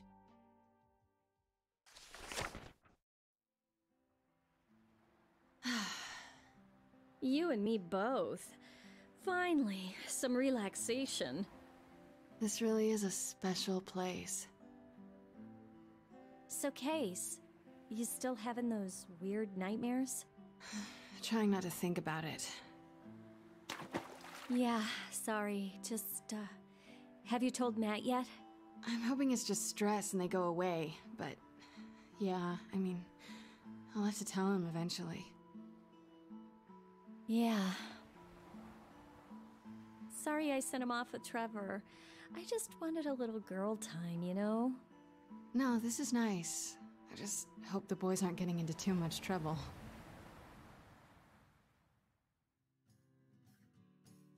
You, sir, have been chained to fidelity for too long. This is spring break, and I am teaching you to appreciate the female form once again. This is stupid. I'm not some soulless puppet or... Really?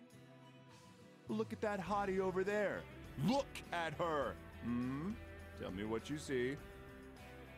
Her red cardigan is nice, I guess. Are you serious? That was pretty sad, Matt. I love Katie. Is that wrong? Yeah, we got that. But we're young, dude. Do you know how many fish there are in the sea? So many fish! And if you aren't going to order them, you can at least admire the pictures on the menu. What? See? Look at her.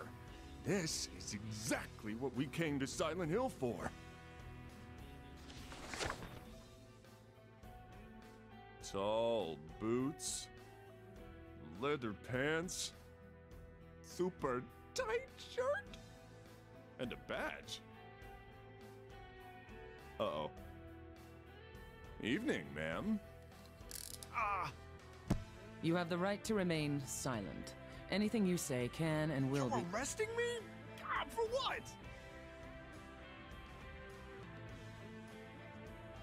The thoughts you were just having for starters. Resisting decency, intent to seduce. Your rap sheet's a mile long. Those were just thoughts. I didn't do anything. This is Silent Hill. Things work differently around here. What are you in for? Honestly, wish I knew. Lady cops just have it out for me, I guess.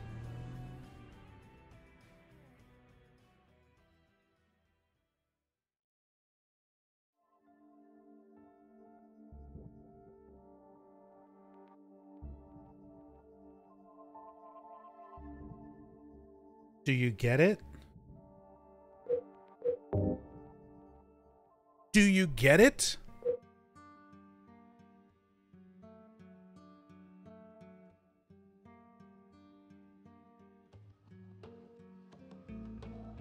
It's referencing all the things in the most, like, horrible fucking way possible. But then you get the credits and this song. This is your real reward.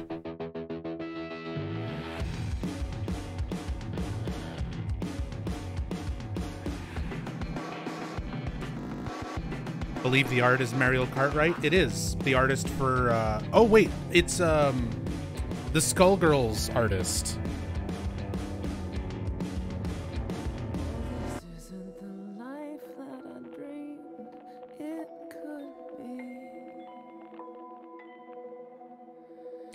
Alex Ahad.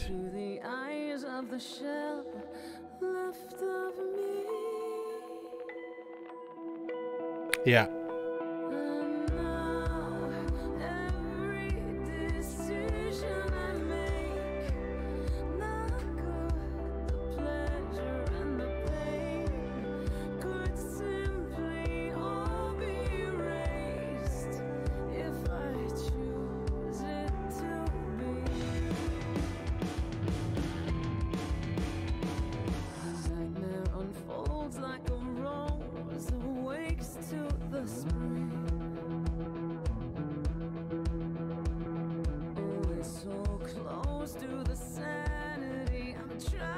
to cling to. I'm tearing out the pages 'cause it hurts to be forced to feel the hearts break. How much of this torture can I take?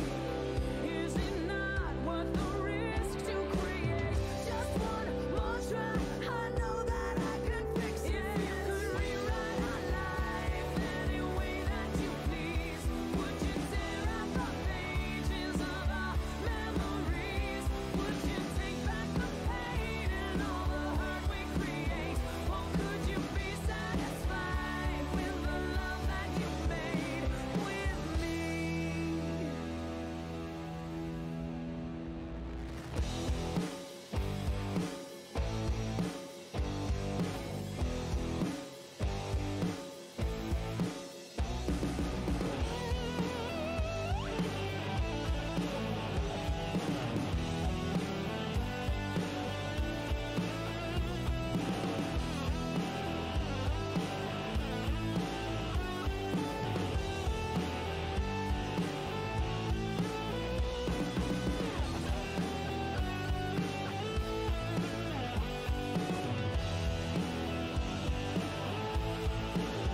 If you could rewrite our life any way that you please, would you tear out the pages of our memories? Would you take back the pain and all the hurt we create? Or could you be satisfied with the promise you made? So we rewrite our life, but it's not what we think. In the chaos we dance as we stand on the brink. Always one change away from making ourselves complete. The world will perish in flames, and I'll watch as you fade from me. Rewrite our love song. Rewrite our love song. Rewrite our love song. Rewrite our love song.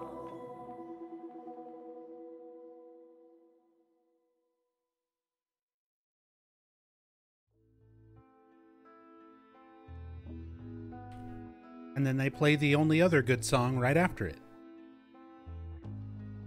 Now we're free.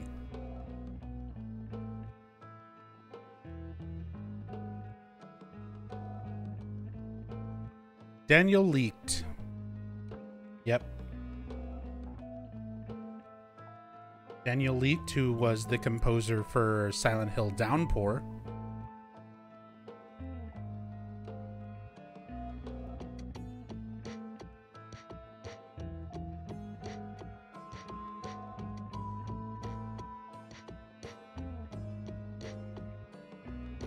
Yep, and the TV show Dexter. Daniel Leaked actually worked on a lot of stuff. Oh, what was it that we found out he did recently? Hellraiser. He did one of the Hellraiser movies. Bloodlines? I think it was Bloodlines.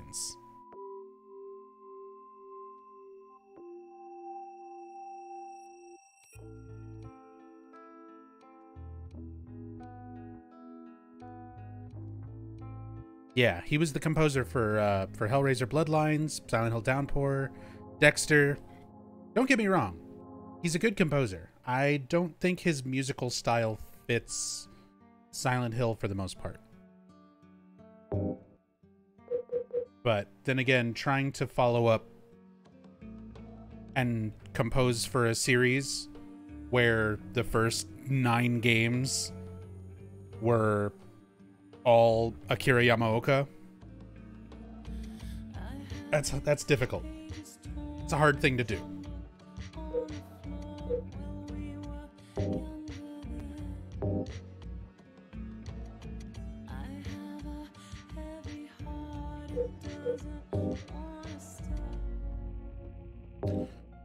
Yay! Well, now that we took a break and watched one of the only things that, like, actually fits the definition of cringe, like, it makes my body and face repel from it, like, it rejects being witness to it.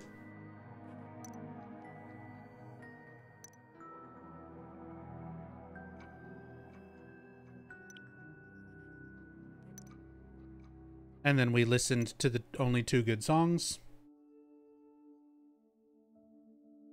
Didn't catch any of the Silent Hill references. Can we rewatch it? You can watch the VOD.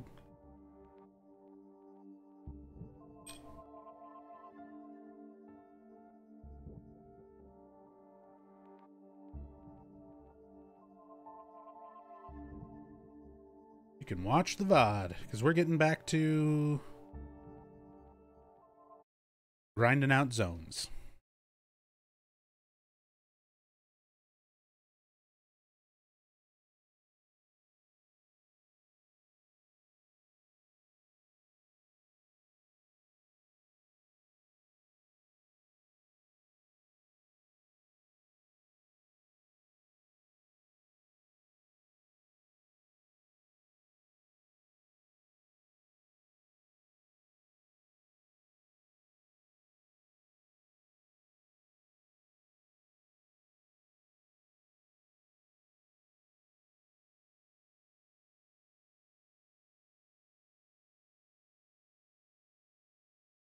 It was surprisingly close to the Silent Hill movies.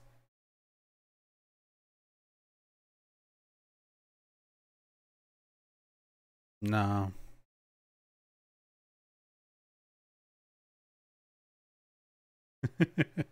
No. I'm just gonna... Like, the first movie, it's not a good representation of Silent Hill. Oh, it started us here.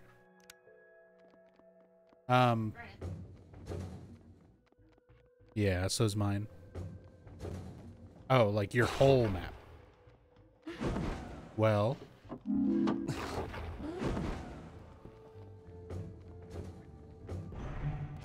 Ooh. It almost happened again.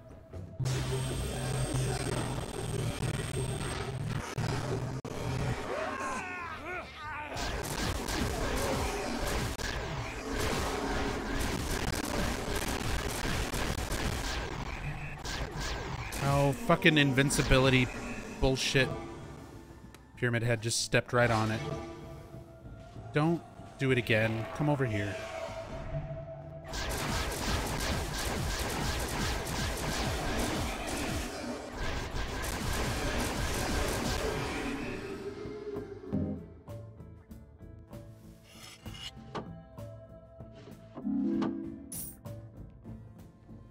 But yeah, the first, oh.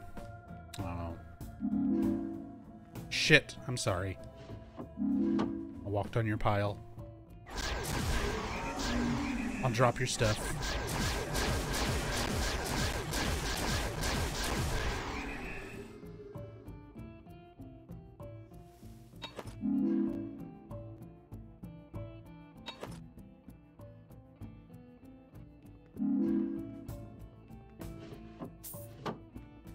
Are you just gonna restock? Okay.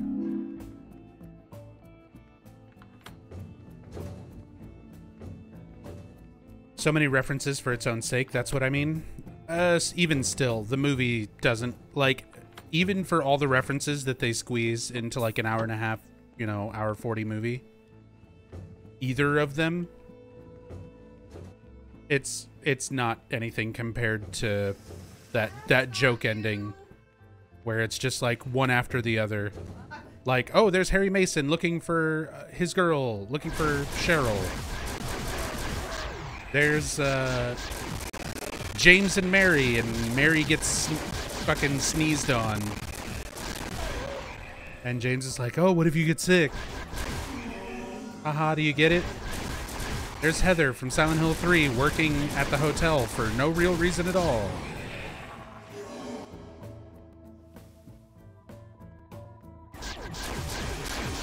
There's Walter from Silent Hill 4 offering room service.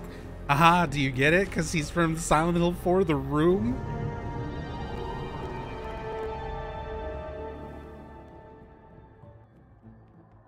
There's Alex and Josh playing in the lake. Because do you get it? That's where Josh was horribly fucking accidentally killed.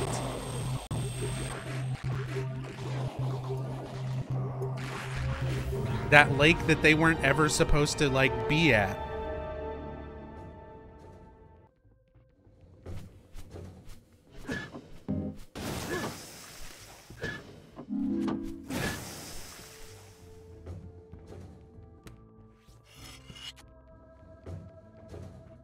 Gotcha, the movies were not written like a teenage diary. Well, the second one was. With incest. But also, I don't know, it's not so much a teenage diary as much as it is like a 2002 Flash compilation from Newgrounds. Like, that's really what that joke ending feels like in this game. It feels like a Flash compilation from Newgrounds from 2002. Made by, like, a really awkward teenage fan.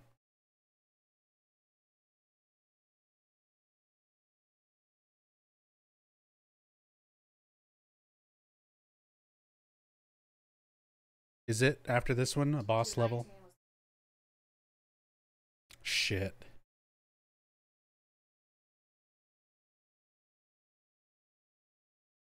I hate Blood Guardian.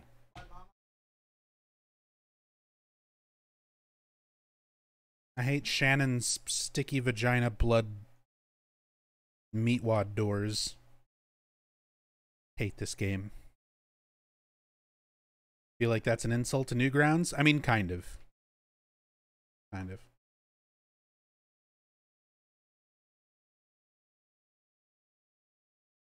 Yeah, if you're confused by what I'm saying, it's all going to make sense once you see this level. These are the blood zones. These are Shannon's sticky vagina blood doors that make meatwad sounds. Like, if you watch Aqua Teen Hunger Force and you listen to the noise that meatwad makes, especially when he's like changing shapes. Hey, lunchboxes. See, whenever these doors open, that's the sound effect when meatwad changes into an igloo or a hot dog.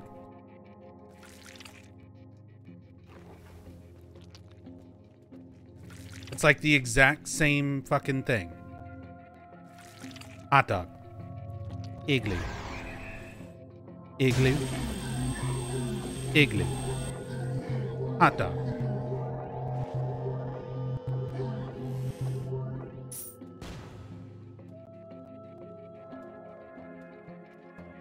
And this whole level, whenever you're trying to, like, move through these doors, it's very easy for your character to just get stuck on them, so that enemies in the room have that much longer to just fucking catch you while you're stuck and kill you.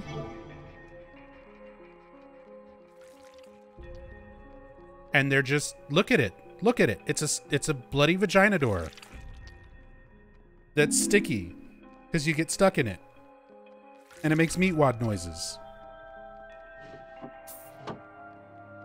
So this is Shannon's sticky bloody vagina zone. It just is. I didn't make the game. I just have to deal with this shit.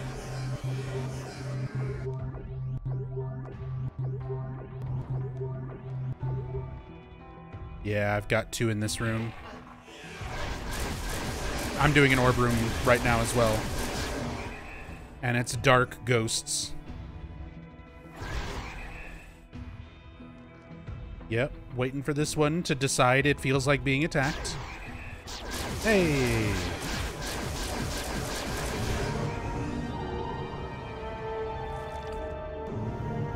Because that's a fun enemy mechanic, isn't it? Isn't that everybody's favorite enemy mechanic in RPGs? Or dungeon crawlers, where an enemy can just decide for a period of time, like, hey, I don't feel like taking damage right now.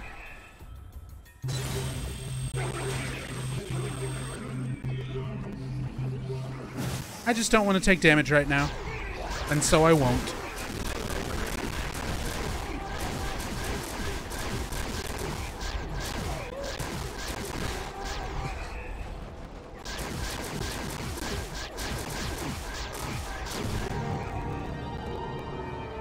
Jesus, hold on. I need to turn the fucking sound down. I turned it up a little bit for the ending and the credits. Fuck this game's audio. Get out of here. Turn down. Is the audio supposed to crack like this? I mean, if it were a well-designed game, no. But yes, if you're playing this game even just on a Vita or whatever, the audio is horribly broken. Like, Hi, baby. Was thinking about that's not the stream, that's not my audio levels. That's not because I'm playing it through the PSTV. This game's audio fucking sucks, and it literally breaks and cracks all the time.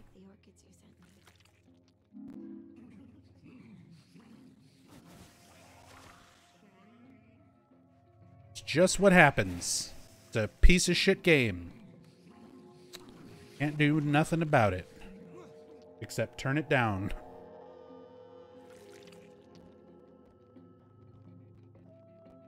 Thing in here? Nope. Don't kill me. Thank you. No.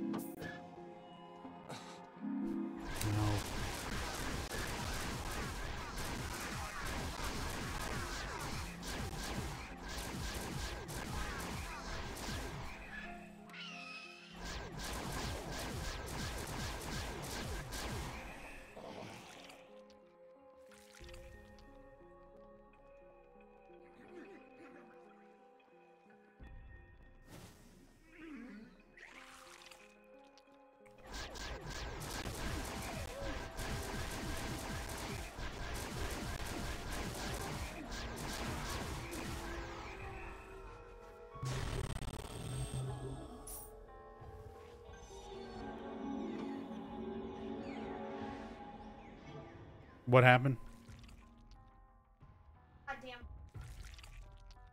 Oh god. Rachel's got a challenge orb. It's lose less than 20% health. And it's a room where there's the life jacket, straight jacket enemies where they can just spit and fill up the floor to where there's nowhere to stand. And you will always take more than 20% damage from them. Their fucking, like, base attack does, like, 50 fucking %.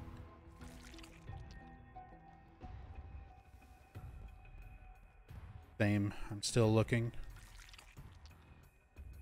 Looking for Howard the mailman. Ouch. Save room.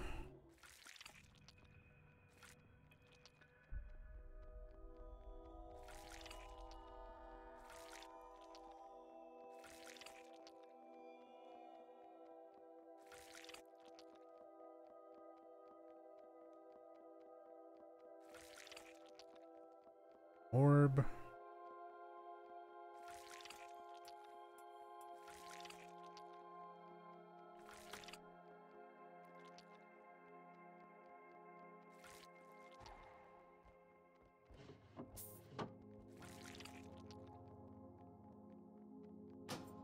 Yep, and I used up all my keys getting to another locked door over here.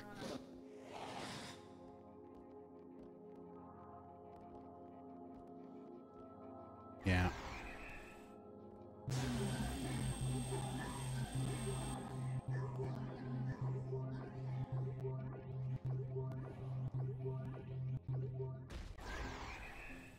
Oh, he's on the far left.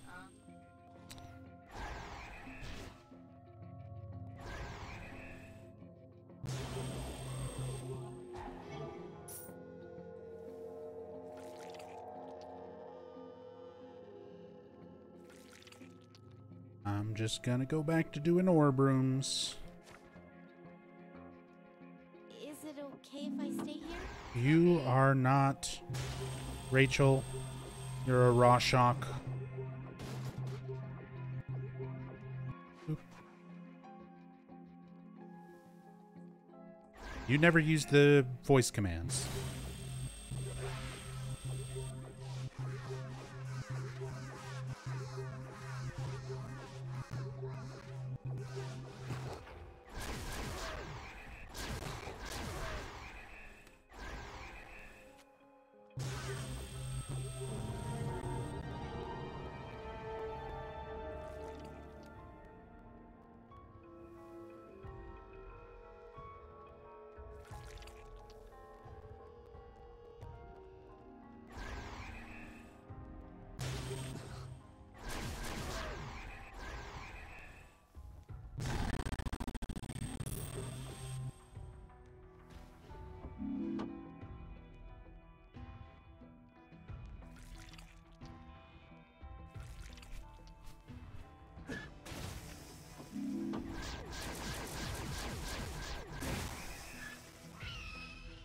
Yeah. Let me. Ouch. God, so many straitjackets.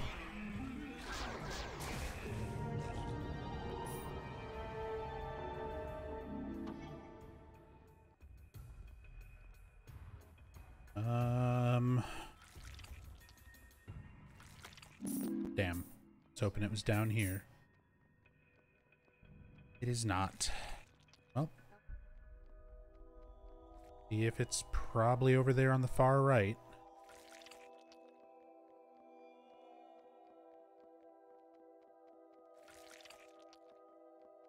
I found a key, so it's probably this locked door on the right side.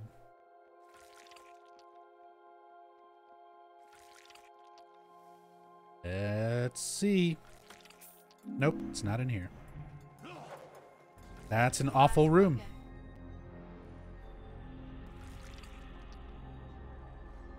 It's an awful, awful room. Sweet. Exit's gonna be over there by you anyway, so I need to make my way. Yeah. Well, I didn't. Wretch.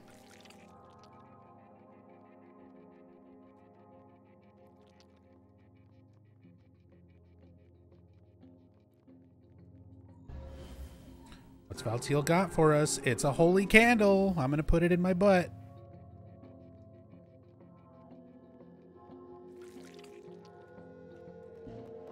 Shit, shit, shit, shit, shit.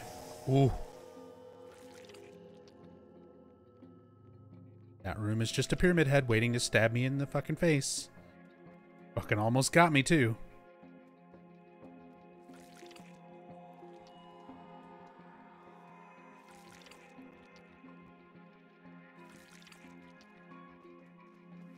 Fuck. Fuck. Butcher in here too. Please. Please. Let me out.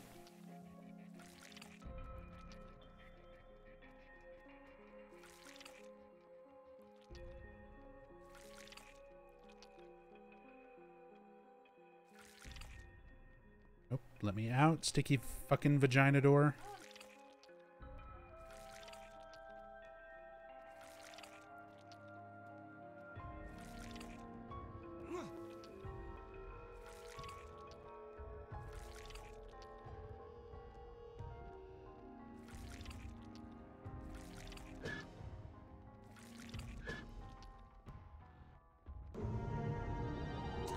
Why did I know that was going to happen? I was like running down to help. Like, as soon as I get there, you're going to handle it. And I should have just stayed by the exit.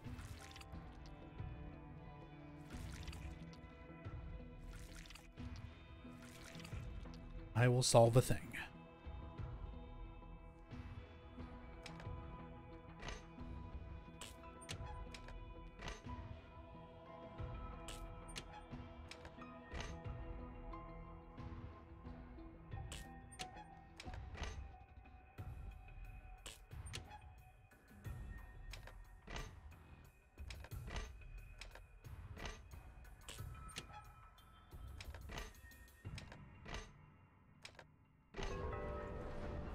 Puzzle.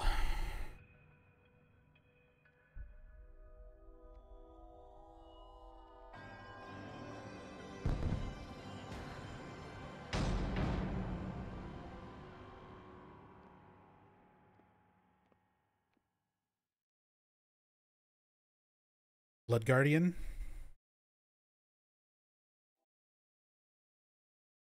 Guardian of Blood. Yep. Hooray. Another one of those bosses that's completely fucked up when you're playing this multiplayer.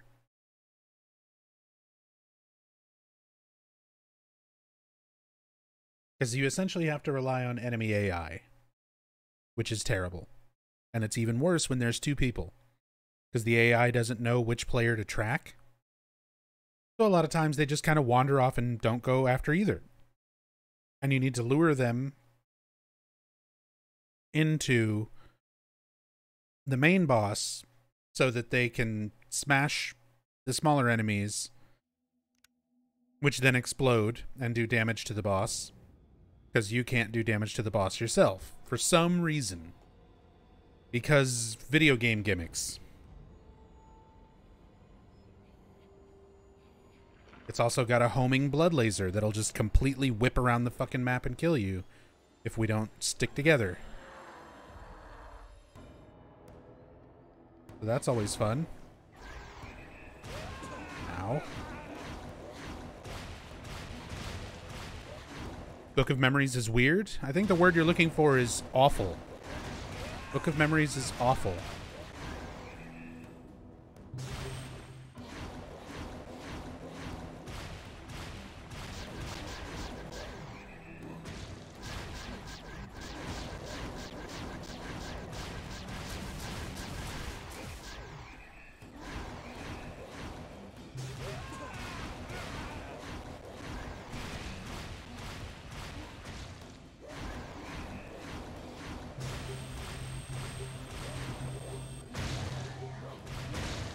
Phase 2.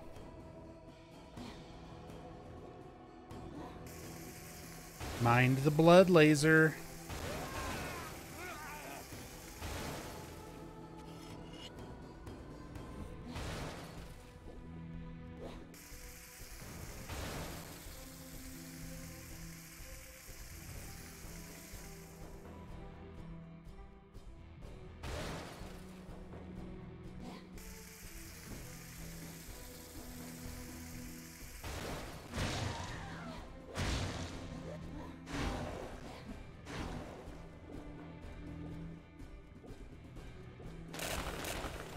TikTok is running ads on Twitch now where they babble about something someone posted on TikTok. The one they have out now, someone notices air coming from behind the sink in the bathroom. They look behind the sink and find a large hole. So they climb into the hole and find an entire abandoned apartment on the other side. Why does this sound familiar? Candyman. 'Cause that's literally a plot point. Well, I'm out of medkits. And almost dead now.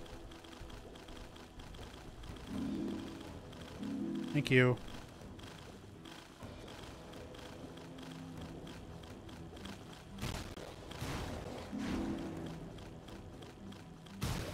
But yeah, John, that's, I know it sounds a whole lot like Silent Hill 4, but Silent Hill 4 kind of also took that from Candyman.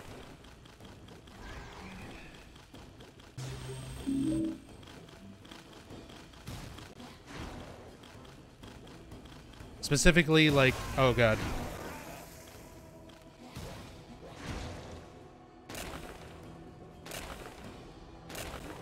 Having the abandoned apartment.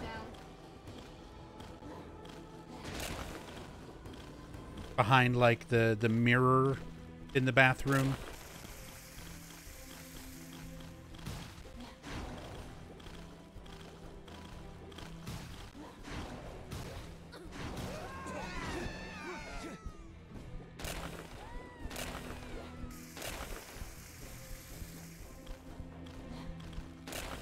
It's alright, I'm gonna need your shit to live. If you even drop any. There it is.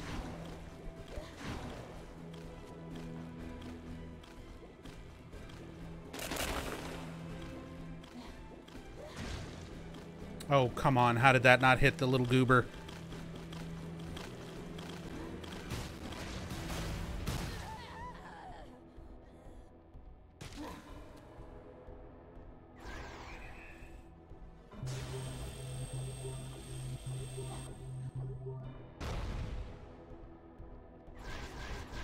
When are you supposed to even have a chance to attack this boss? You don't. You have to get the boss to hurt itself by attacking the little smaller guys and making them explode. You don't get to attack it yourself, really, until this phase. There we go.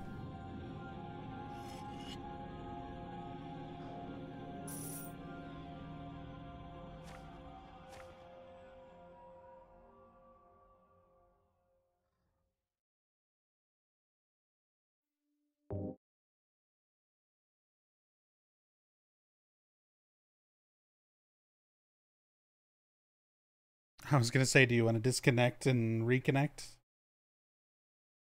Okay. Oh, excuse me.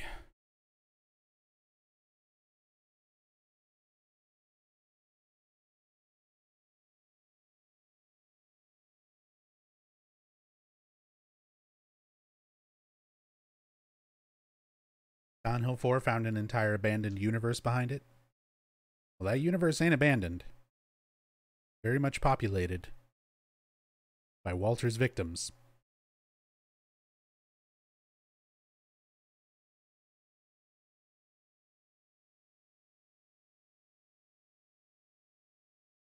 But yeah, finding the abandoned apartment on the other side of a hole behind the sink in the bathroom. It's been in a lot of things predating Silent Hill 4. Candyman's just one of the more, like, notable ones.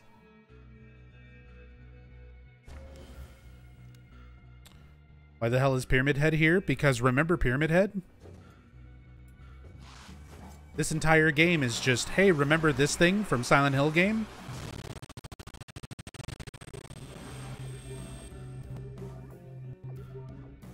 There was a Silent Hill 4 ghost that should only exist inside Walter's created universe. Or Room 302 when it's haunted. But those Silent Hill 4 ghosts are here. Pyramid Head is here. The fucking boogeyman from Downpour is here. Which, depending on the ending that you get in Downpour, that might be Murphy himself.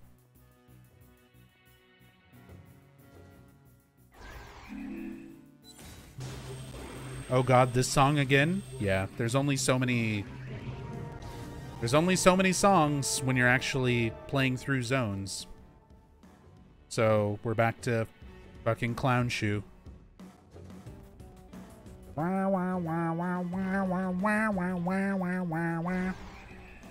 Butcher? Yep, the Butcher from Origins is here. He's one of the worst enemies in the fucking game. Because he can throw his meat cleavers across the fucking map. And one-shot you before you even see him. You'll just walk into a room and a meat cleaver flies at your face, and then you're dead.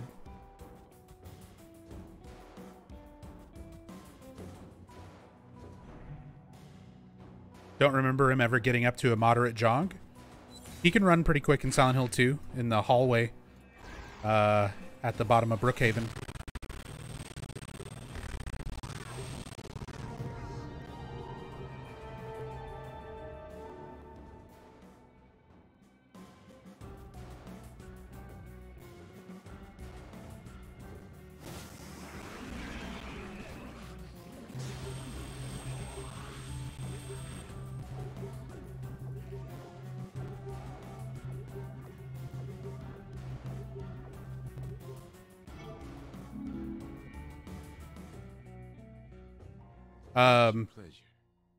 Howard. Spend those memories wisely now.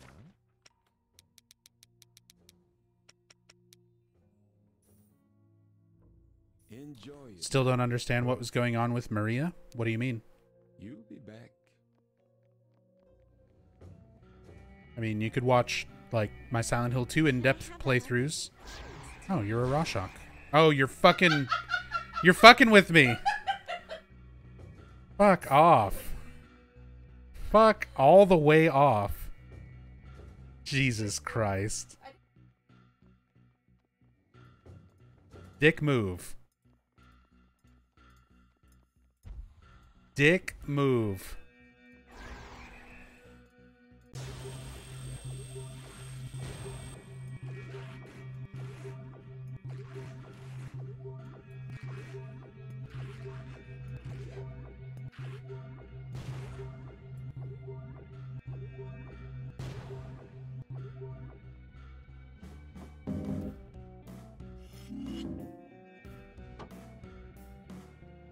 She started out thinking she was human and wanting to find some normalcy. Not true. But then she dicks around and dies repeatedly. She's not dying repeatedly on her own accord. And doesn't try to make sense of it anymore. Just plays along. Nope. I think you have a fundamental misunderstanding of Maria in Silent Hill 2. Go and watch my in-depth playthrough of Born from a Wish, where it is very clearly shown that Maria does not think that she's human. She realizes that she is a manifestation, and that the town has sort of given her the option of either trying to play along with what the town is doing and see James again, or she can commit suicide. Because in Born from a Wish, by the end of Born from a Wish, she knows what she is. And she decides that she wants to continue existing in order to see James again. She knows that she's a manifestation. That she's kind of a ghost of Mary. That she's not actually her own person. She realizes that. She realizes that she's much more like Baldwin. Ernest Baldwin. Artifact. Ooh, artifact room. I am nowhere near it. So I'll have to get down there a little bit. Exit and a bunch of locked doors I don't have keys for. As far as her dicking around and dying repeatedly, it's not like she's just dicking around. The town is forcing her to die repeatedly in front of James, because the town is making James live up to his guilt, what he's done, killing his wife Mary. Maria is a representation of his wife Mary. So it's the way that James's guilt manifests. Like, James is forced to face her dying in front of him over and over as a constant reminder of the death of Mary.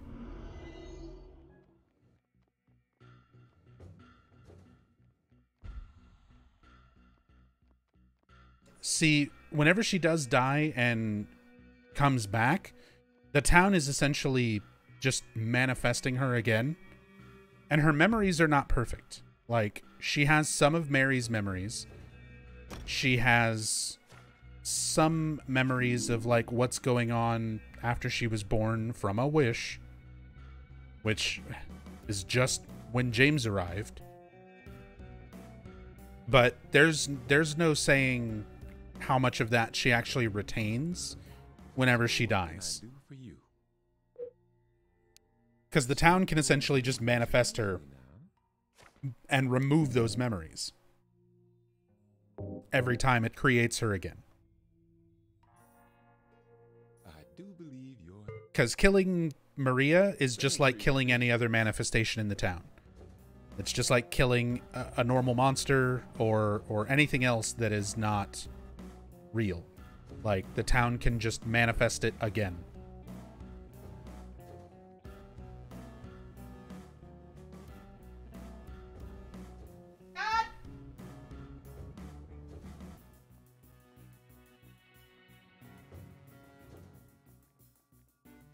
But yeah, I'm kind of drunk, and I'm kind of also trying to not completely fuck up while playing this game.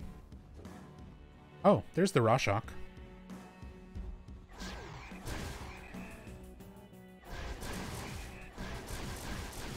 So, if you want a better explanation of Maria, I would say watch my in my Silent Hill collections playlist here on Twitch.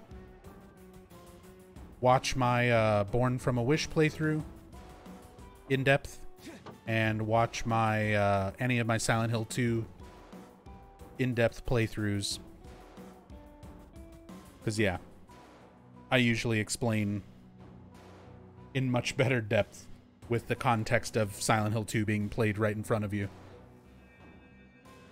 Who and what Maria is.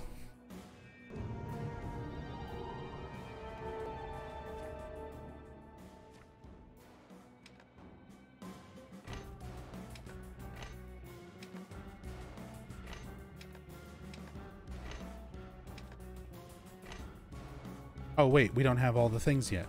Oh, what the fuck? Oh, I did it early. I did it early.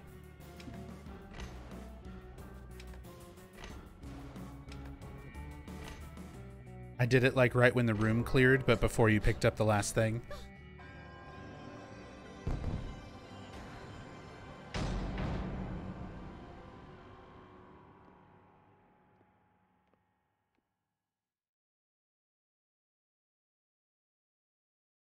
Do do do do do do do do. Fucking clown shoe.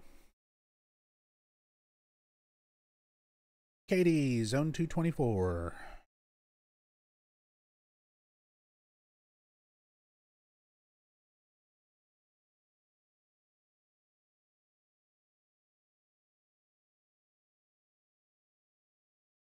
Yeah, it's Matthew for you. Since Rachel's playing a female character, the Katie zones are Matthew zones.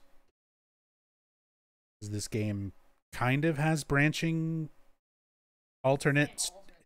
It's the same exact story, but you either have a boyfriend or a girlfriend.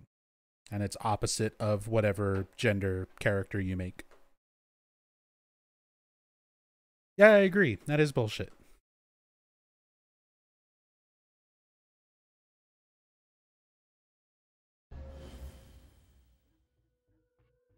Like, if they're going to take the fucking effort to change something like that, make actual branching alternate storylines, and not a gender thing that ultimately changes nothing. That's weird.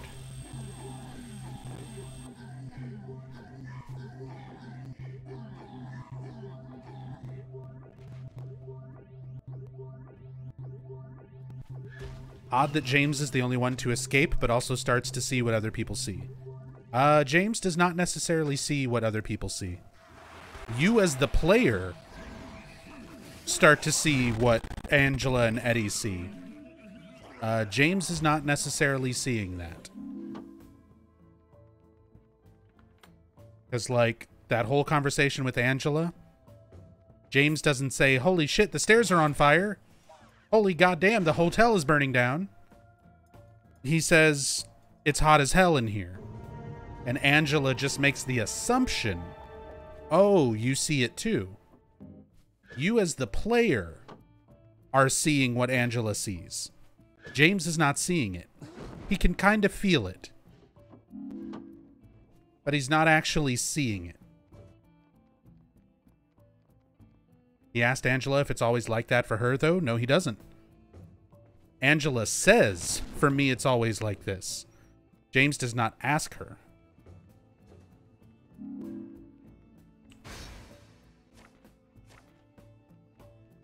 You gotta pay more attention to your dialogue exchanges.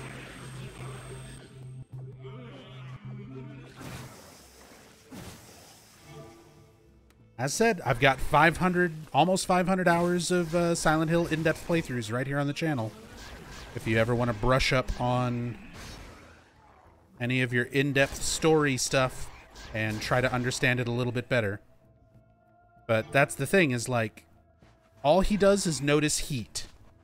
He says it's hot, it feels hot as hell. He doesn't sound concerned as though it's like burning. He can feel some of the heat. It's more so you as a player getting to see it, not that James is seeing it. You as a player get to see that stuff so that you can understand those characters. You can understand that story of Angela and Eddie and what they experience a little bit better.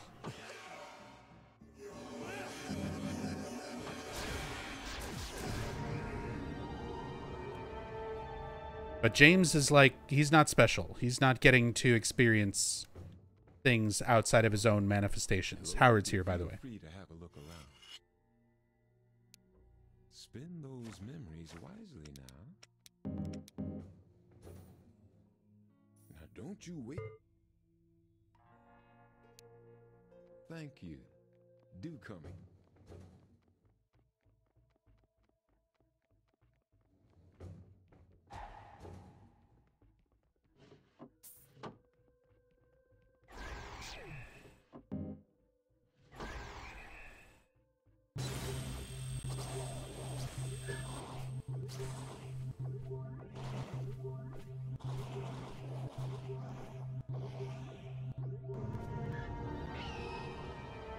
Orb.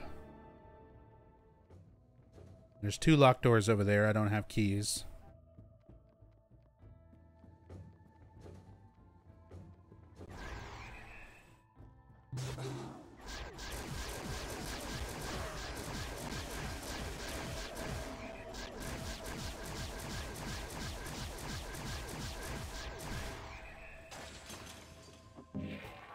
Wonder what was going on with Angela too. She kept screaming whenever James came near her because of her trauma.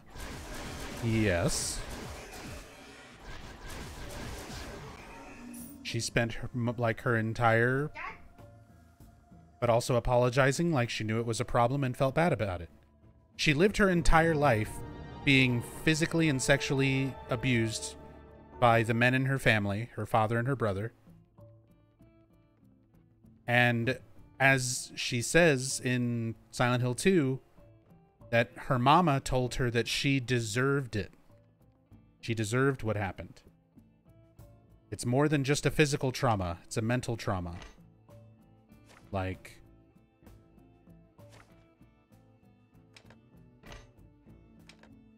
she felt like she deserved the abuse that she got. She was raised to have to apologize for things that were not her fault.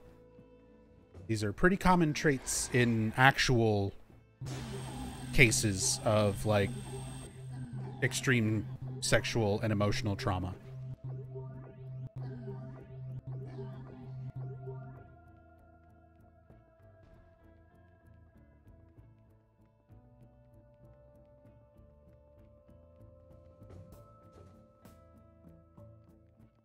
Right. Apologizing is something that was, like, drilled into her because she would have had to apologize to her father, like, to try to make him stop, or to her brother, or to her mother, because her mother would say, oh, you deserve what's going on. She would apologize to her mother.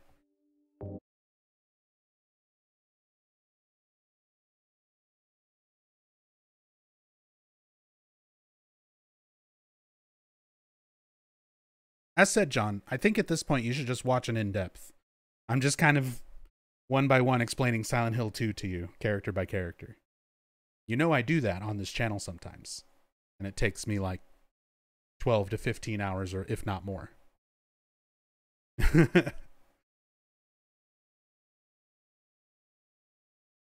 Right now I'm heavily drinking and trying to play through the awfulness that is Book of Memories.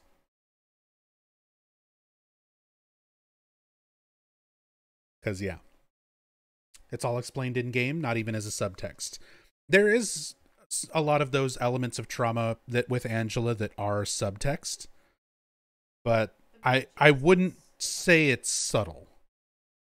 They're pretty on the nose with the imagery, with her character, the way she speaks, the way she acts. Cancer.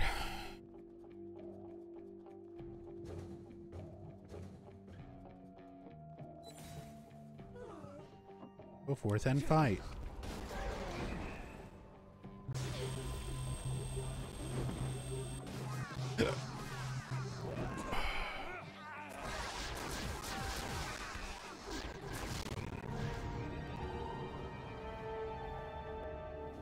Howard's right here. Specific.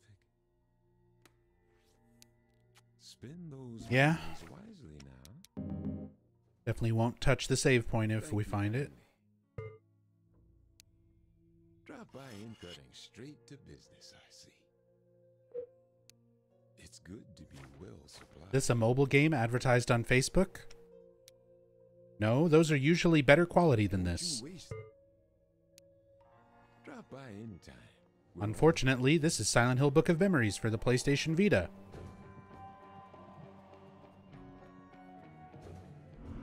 But save point's right here anyway.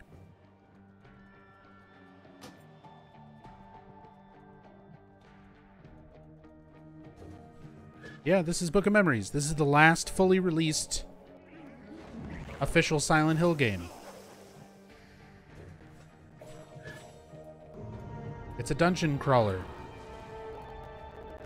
on the Vita. I really think that this And it's is a the big right pile of shit. There is a real one here, so, you know, fuck you. Yeah, he does. It's me with a lightsaber.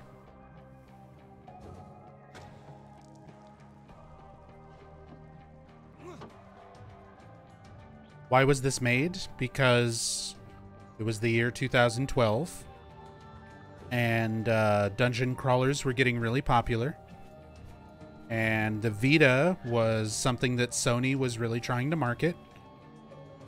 And so Konami was like, hey, we've got to deal with Sony. We need to make more games for the Vita.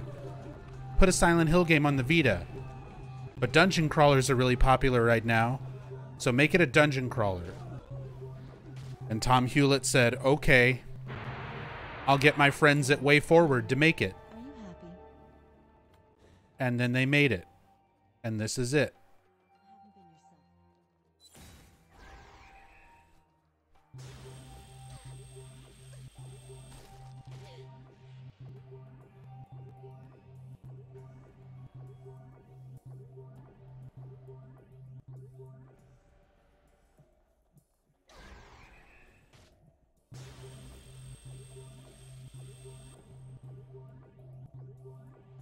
Guessing this did not sell very well? No. No, it did not.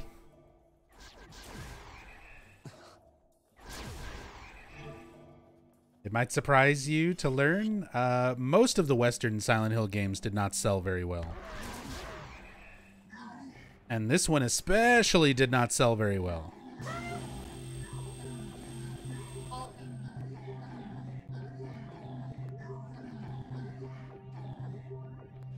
Was Vita popular? No. No. In Japan, I guess in other parts of the world, yes, but overall, as a worldwide thing, no. The Vita was not very popular. Like, if you look at how long Sony supported the PSP, or fuck, look at how long Sony supported the PlayStation 2. They kept making PlayStation 2 games until like 2015, 2014. The last PS2 game was like crazy late. Like way after PSP even. PSP had support from Sony for a long fucking time. Vita was around from what? 2010? 2011, something like that? Until 2018?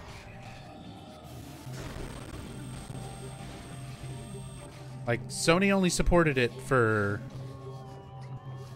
6 or 7 years, something like that.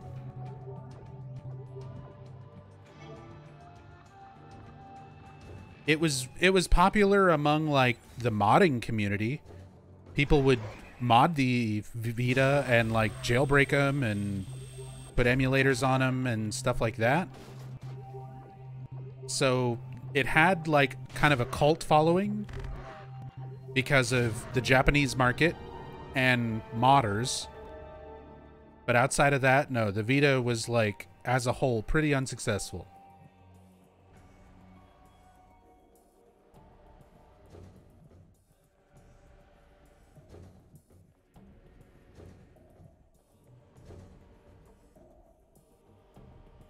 Anything worthwhile down there? Oh. What you got for me, Valtiel? It's another holy candle.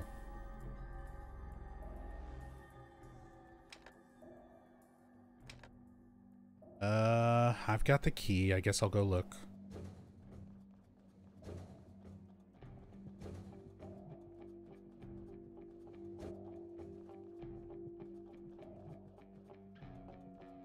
Come on, artifact room. It's a boost room.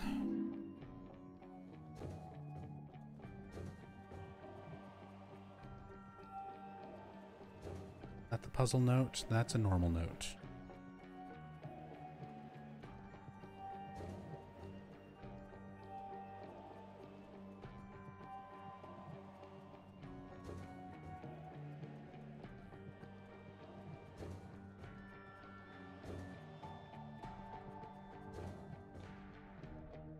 Buddy had, when I was young, had one. When he first tried to play it, gave up because I could not comprehend. The disc was supposed to stay in the plastic case. That's PSP. The UMDs, the Universal Media Discs, the little tiny CD in a plastic case, that was the PSP. That was the Sony handheld before the Vita. Vita games are like little SD cards. They're like little mini cards.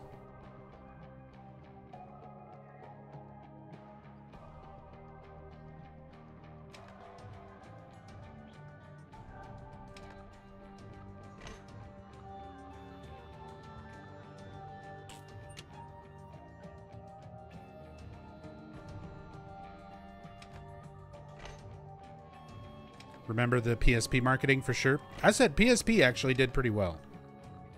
As far as handhelds go, it did a lot better than the Vita. PSP had a lot more functionality to it.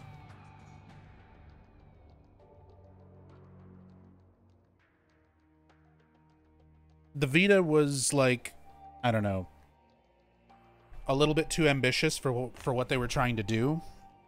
And it made it kind of hard to develop for, because they were like, we want to have full-on like PlayStation 3 level experiences on a handheld.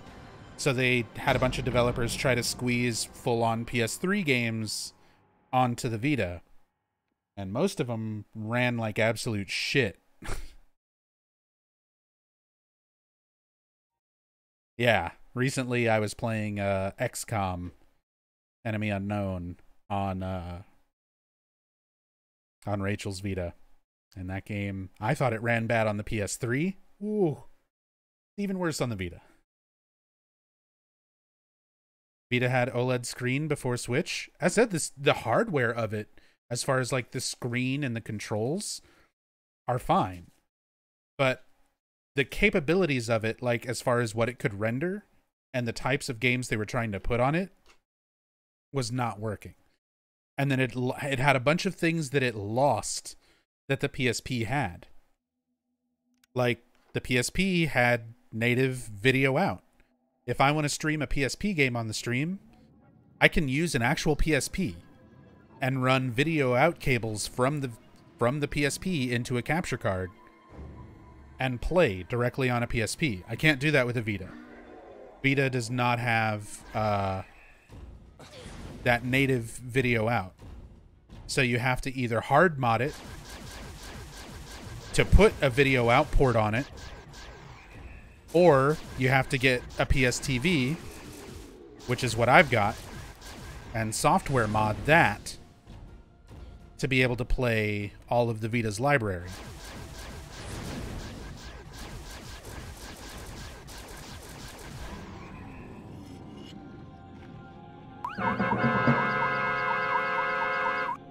Haystack, thank you so much for the 22 months. Welcome back.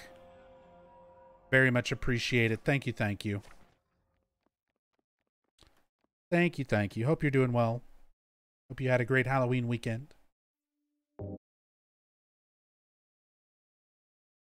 Okay, I'm confused then. Did not have experience with either. Most of everyone I knew were playing Game Boy. Yep.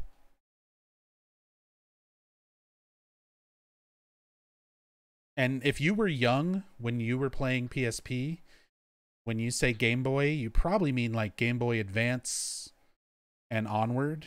Like Game Boy Color, Game Boy Advance, DS. I'm old. When you say Game Boy, I think Game Boy. The big gray brick with no fucking lights or anything on it. The screen was in two colors. Diarrhea green and black.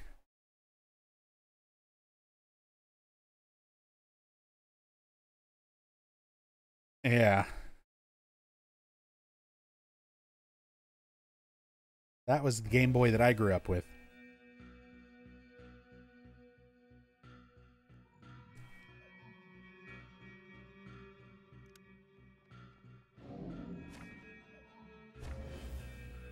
This...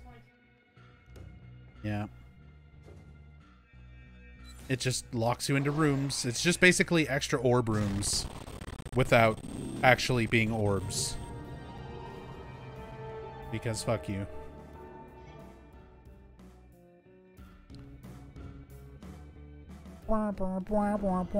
Save room.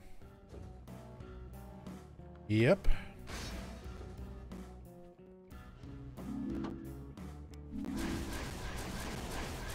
Dark and corrosive. Ooh. Fancy bullshit. Stop. Stop.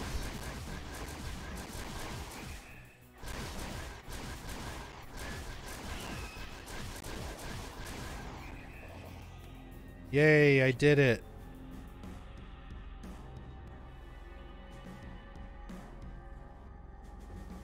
Pre-backlight Game Boys. See, but that was where Nintendo made fucking bank. Was selling all the attachments for the original Game Boy. Because I had this big old chonky magnifying glass with a light under it for my original Game Boy. So you could have like a light pointed at the screen and a big old magnifying glass so that you could see the screen better. And it fucking sucked. It barely helped.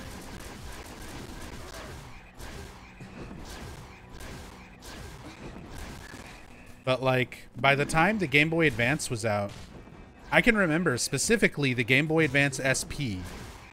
When they had the Game Boy Advance SPs, the ones that flipped open, I bought one of those with my first paycheck, with one of my first jobs. What are you trying to accomplish? And I was so excited to have the Game Boy Advance SP because I had just finished playing... Oh my god! Hate this fucking game. I had just finished playing Kingdom Hearts. I was just done with Kingdom Hearts on PlayStation 2. And I was so fucking hype for Kingdom Hearts 2. And they announced, like, Kingdom Hearts 2 isn't going to come out for several more years. But there was going to be a Game Boy Advance game called Chain of Memories that was supposed to, like, be essential to the storyline, that you had to play it to be able to play Kingdom Hearts 2 and understand what was going on. So I took my money from my first paycheck. I was working at a hobby store called Garden Ridge. And I got my paycheck and I bought a Game Boy Advance SP. And I bought Kingdom Hearts Chain of Memories and Final Fantasy Dawn of Souls, which was Final Fantasy 1 and 2 remade for the Game Boy Advance. So I had Final Fantasy Dawn of Souls, I had Kingdom Hearts Chain of Memories, and I played Chain of Memories, and I fucking hated it. Oh, shovel your ass. But yeah, I had Looks like you found I had gone through Kingdom Hearts 1 and I absolutely loved it, and I played through Chain of Memories and I fucking hated it. It was so fucking annoying. Like, the card game mechanic is fine, but if you're going to do a card game, just do a card game. Why would you have a card game but then put in fully functional controls where you can run around and swing your weapon and jump and play like Kingdom Hearts 1? And if you can run around and fucking swing your weapon and just play the game like Kingdom Hearts 1, why would you limit the number of times that you can swing your fucking weapon behind fucking cards. Just be an action game or be a card game. Chain of Memories. And it was neither. It tried to be both, and it was awful. And I was so convinced by the marketing that you had to play it to understand Kingdom Hearts 2. So I went through all of Chain of Memories, and I was like, well, you go into fucking Castle Oblivion, and you lose your memory of Kingdom Hearts 1. So that none of your abilities and none of the shit that happened in Kingdom Hearts 1 matters in Chain of Memories. And you play through all of Chain of Memories, and then you leave Castle Oblivion, and you lose your fucking memory so that none of your experiences in Chain of Memories carry on into Kingdom Hearts 2. And the little bit of story about Kingdom Hearts 2 that Chain of Memories gives you, Kingdom Hearts 2 gives you in the first fucking hour of playing Kingdom Hearts 2. So why did I waste my paycheck on my Game Boy Advance SP and Kingdom Hearts Chain of Memories? I hated it. I was so fucking mad. So fucking mad.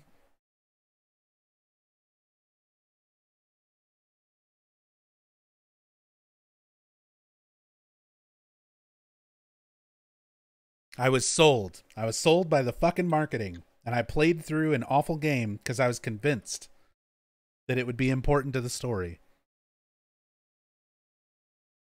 The lesson to learn here is if a handheld game has memories in the title, it's going to be a shit game. Well, you can't even say that, because then Silent Hill Shattered Memories came out on PSP, and Shattered Memories is actually an okay Silent Hill game. It's probably the best one out of all the Western games. Like, Shattered Memories is pretty good. It's not great. It doesn't live up to the originals, but it's okay. I'm good on those. I found another one in the last zone.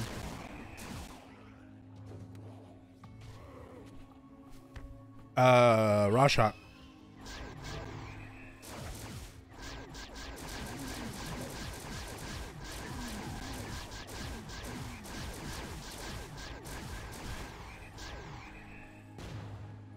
Fuck Chain of Memories. Fuck the mobile games too. They don't matter. I don't give a fuck what anyone says. I still haven't played any of those.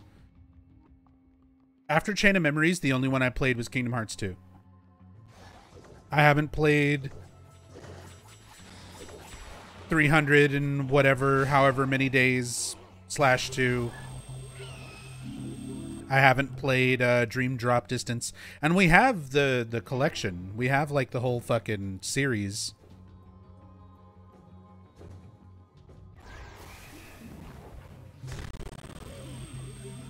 I started to try to play through Chain of Memories again because, like, me and Rachel were playing through Kingdom Hearts 1 and, like, fell in love with it all over again. Where I literally played through it, like, what? Oh, yeah, except for the color changes. There's some very weird color palette changes for a lot of enemies and stuff in the HD version of Kingdom Hearts 1. And that was kind of weird. There would be a lot of times where we'd see enemies and we'd be like, that's not how that should look. Why is that different? But yeah, we like kind of fell in love with Kingdom Hearts 1 all over again. And I played through it like 3 times over the course of like a month or so.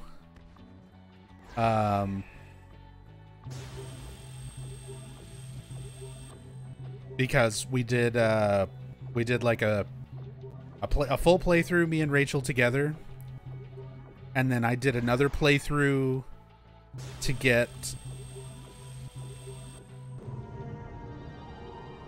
some achievements, and then I was very close to getting like all the achievements, so I kind of did another playthrough to just kind of clean up most of the rest of those achievements, which there's still a few I need to get. I need to synthesize all the items. That's pretty much it, I think.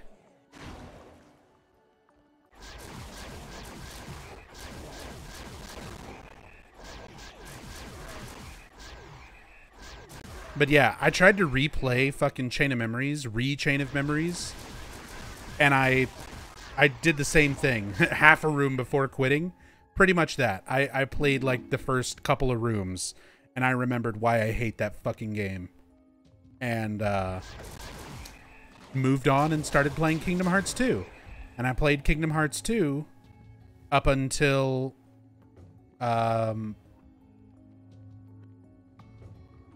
the black and white old school Disney, what's it called? Something River.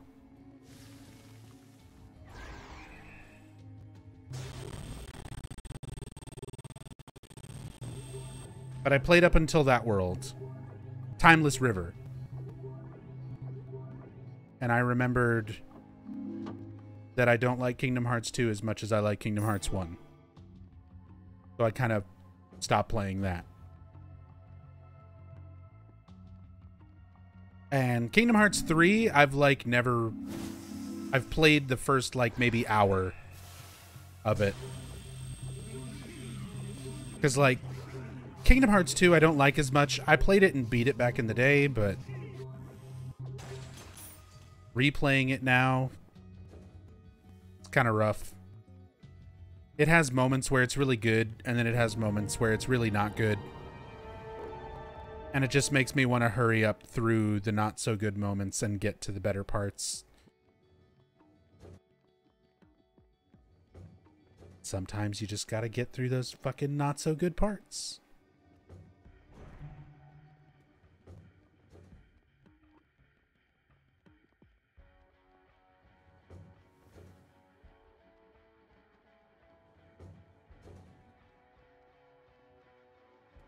And yeah, I said Kingdom Hearts 3, I really don't know either way about it. Because I only played the first little bit of it. I think I can remember getting to the Tangled world. And I hadn't seen Tangled at that point. So I didn't understand anything, what was going on with Flynn Rider and Rapunzel.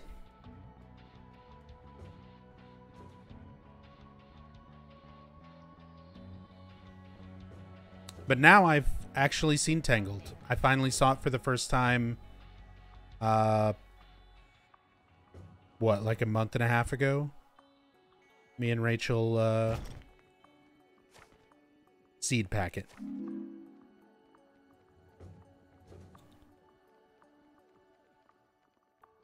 Birth by Sleep remains your favorite Kingdom Hearts. Kingdom Hearts 2 comes really close, but Atlantica is unforgivable. Hey, you can skip it in the speed run. But otherwise, you gotta fucking deal with Finny Fun. Yeah, I've got keys. Let's sing Finny Fun.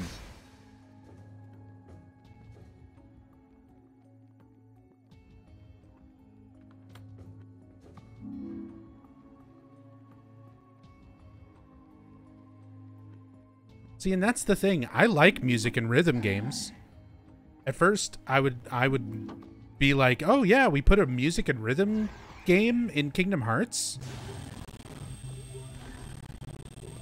and it's based on Little Mermaid.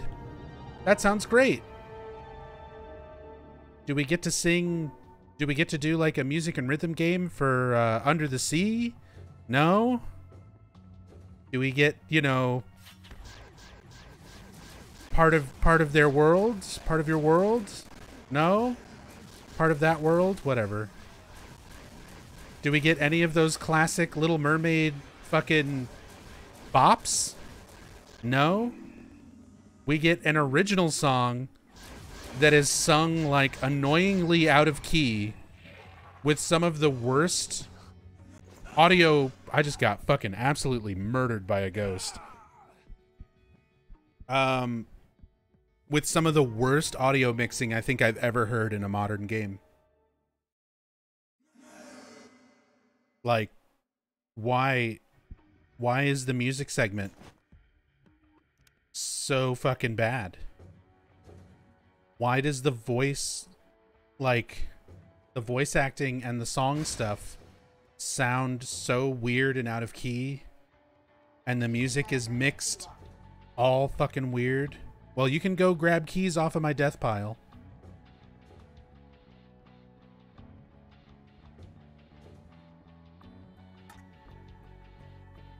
He's in the top left somewhere.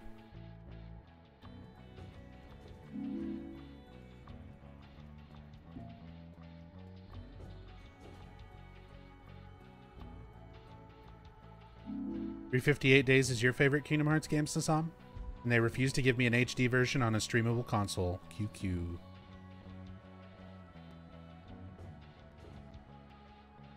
Yeah, see, I can't say anything. I've never played those. After Chain of Memories, I was like, nope, nope, no more side games ever again.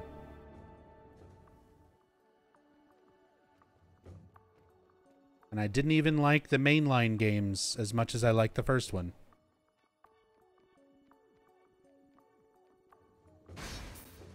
The most fun that Rachel and I had replaying through Kingdom Hearts games was looking up all the voice actors.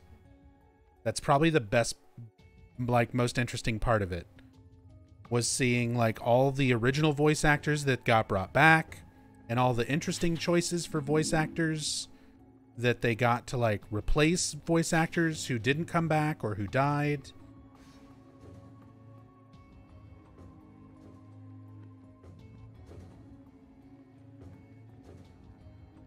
Get out of my face. Put the key in your butt. Back so soon? You go first.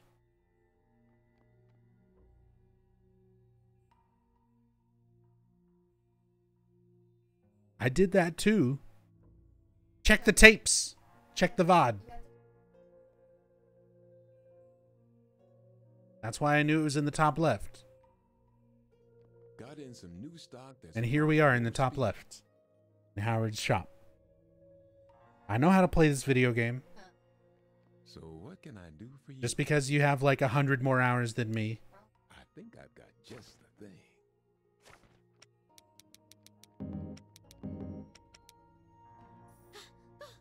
Enjoy it. You'll be back.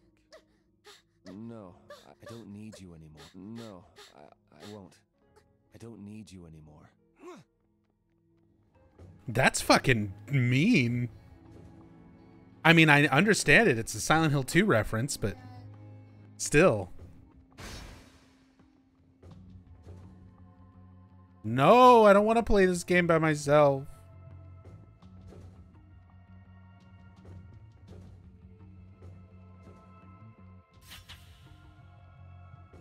I'm good on wands.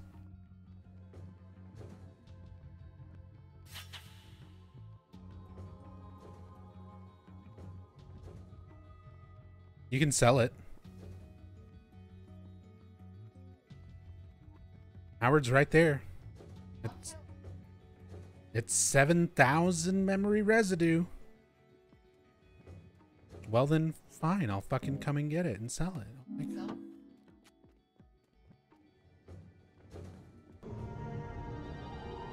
Me.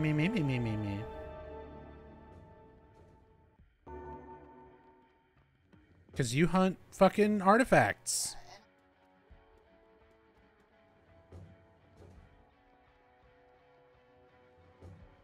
Because you play shitty games on your own time.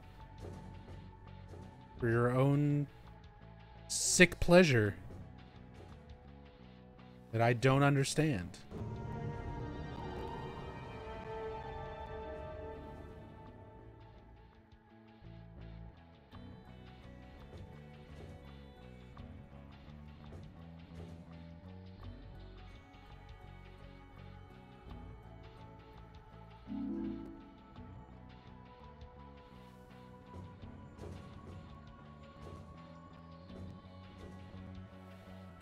It does suck when you only like one game out of a series because you really want to like the rest but can't.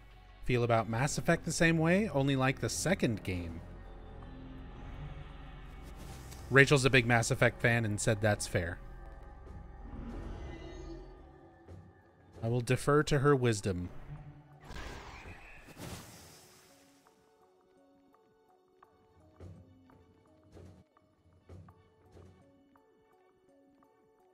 First one is Dragon Age in space.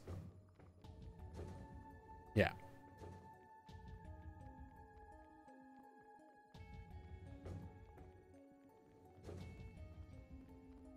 See, this is why you need to be on voice.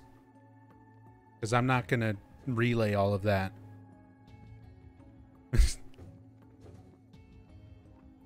Top right. I'll start solving it. Rachel's ranting about Mass Effect. No, you're ranting. You're talking.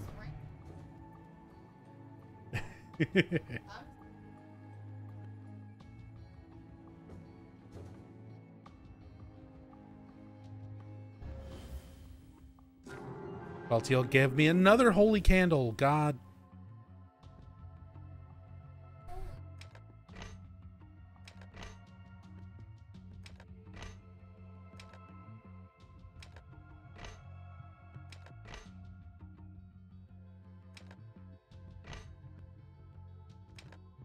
They're like 2K or something.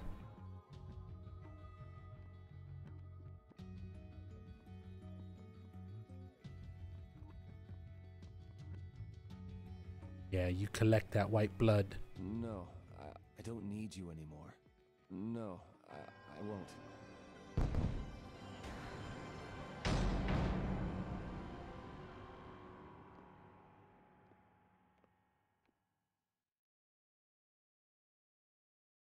All right.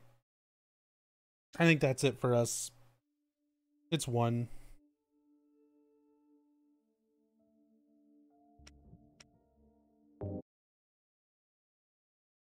Mm-hmm. And next we have a Trent zone. Or Ashley. Smashly.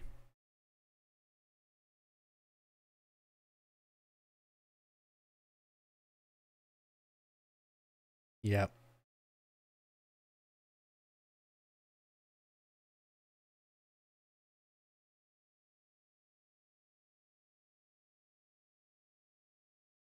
But that's pretty much going to be it for us. We're going to just see what this thing is for the zone. Although it'll be different next time. Even after we shut down?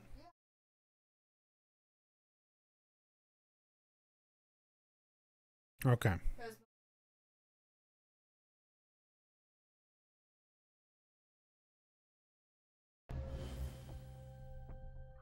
Well, let's see what it is. Preview for next Monday.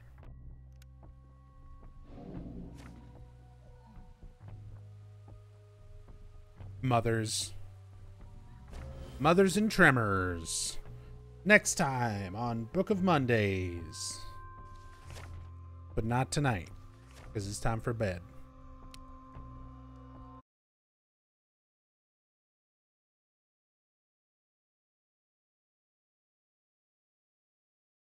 But yeah, I can understand the whole Mass Effect Kingdom Hearts conversation. Hey, there's what? 10 games, give or take, with Silent Hill, including spin-off stuff. And I only really like 4 of them. 17? Hold on. If we're going to count mobile stuff, I'm going to try to name them. No, I'm going to name them. Okay. Oh, I thought you had a list already up. So, all right. Silent Hill 1.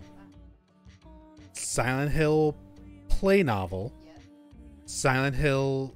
Oh, shit, if we're going by mobile. I don't know by release. Okay. So Silent Hill 1, Silent Hill play novel. Silent Hill 2. Silent Hill 3. Silent Hill 4 The Room. Silent Hill Origins. Silent Hill Homecoming. Silent Hill Shattered Memories. Silent Hill Downpour. Silent Hill Book of Memories. PT. Are we counting PT? Okay, PT is not counted. So then we've got spin-off other than play novel. The arcade.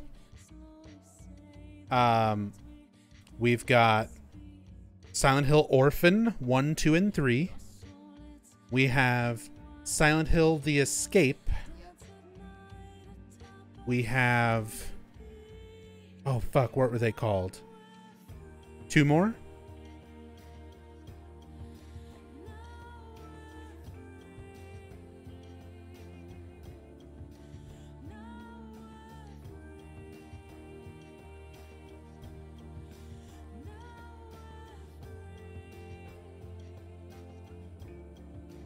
What are they?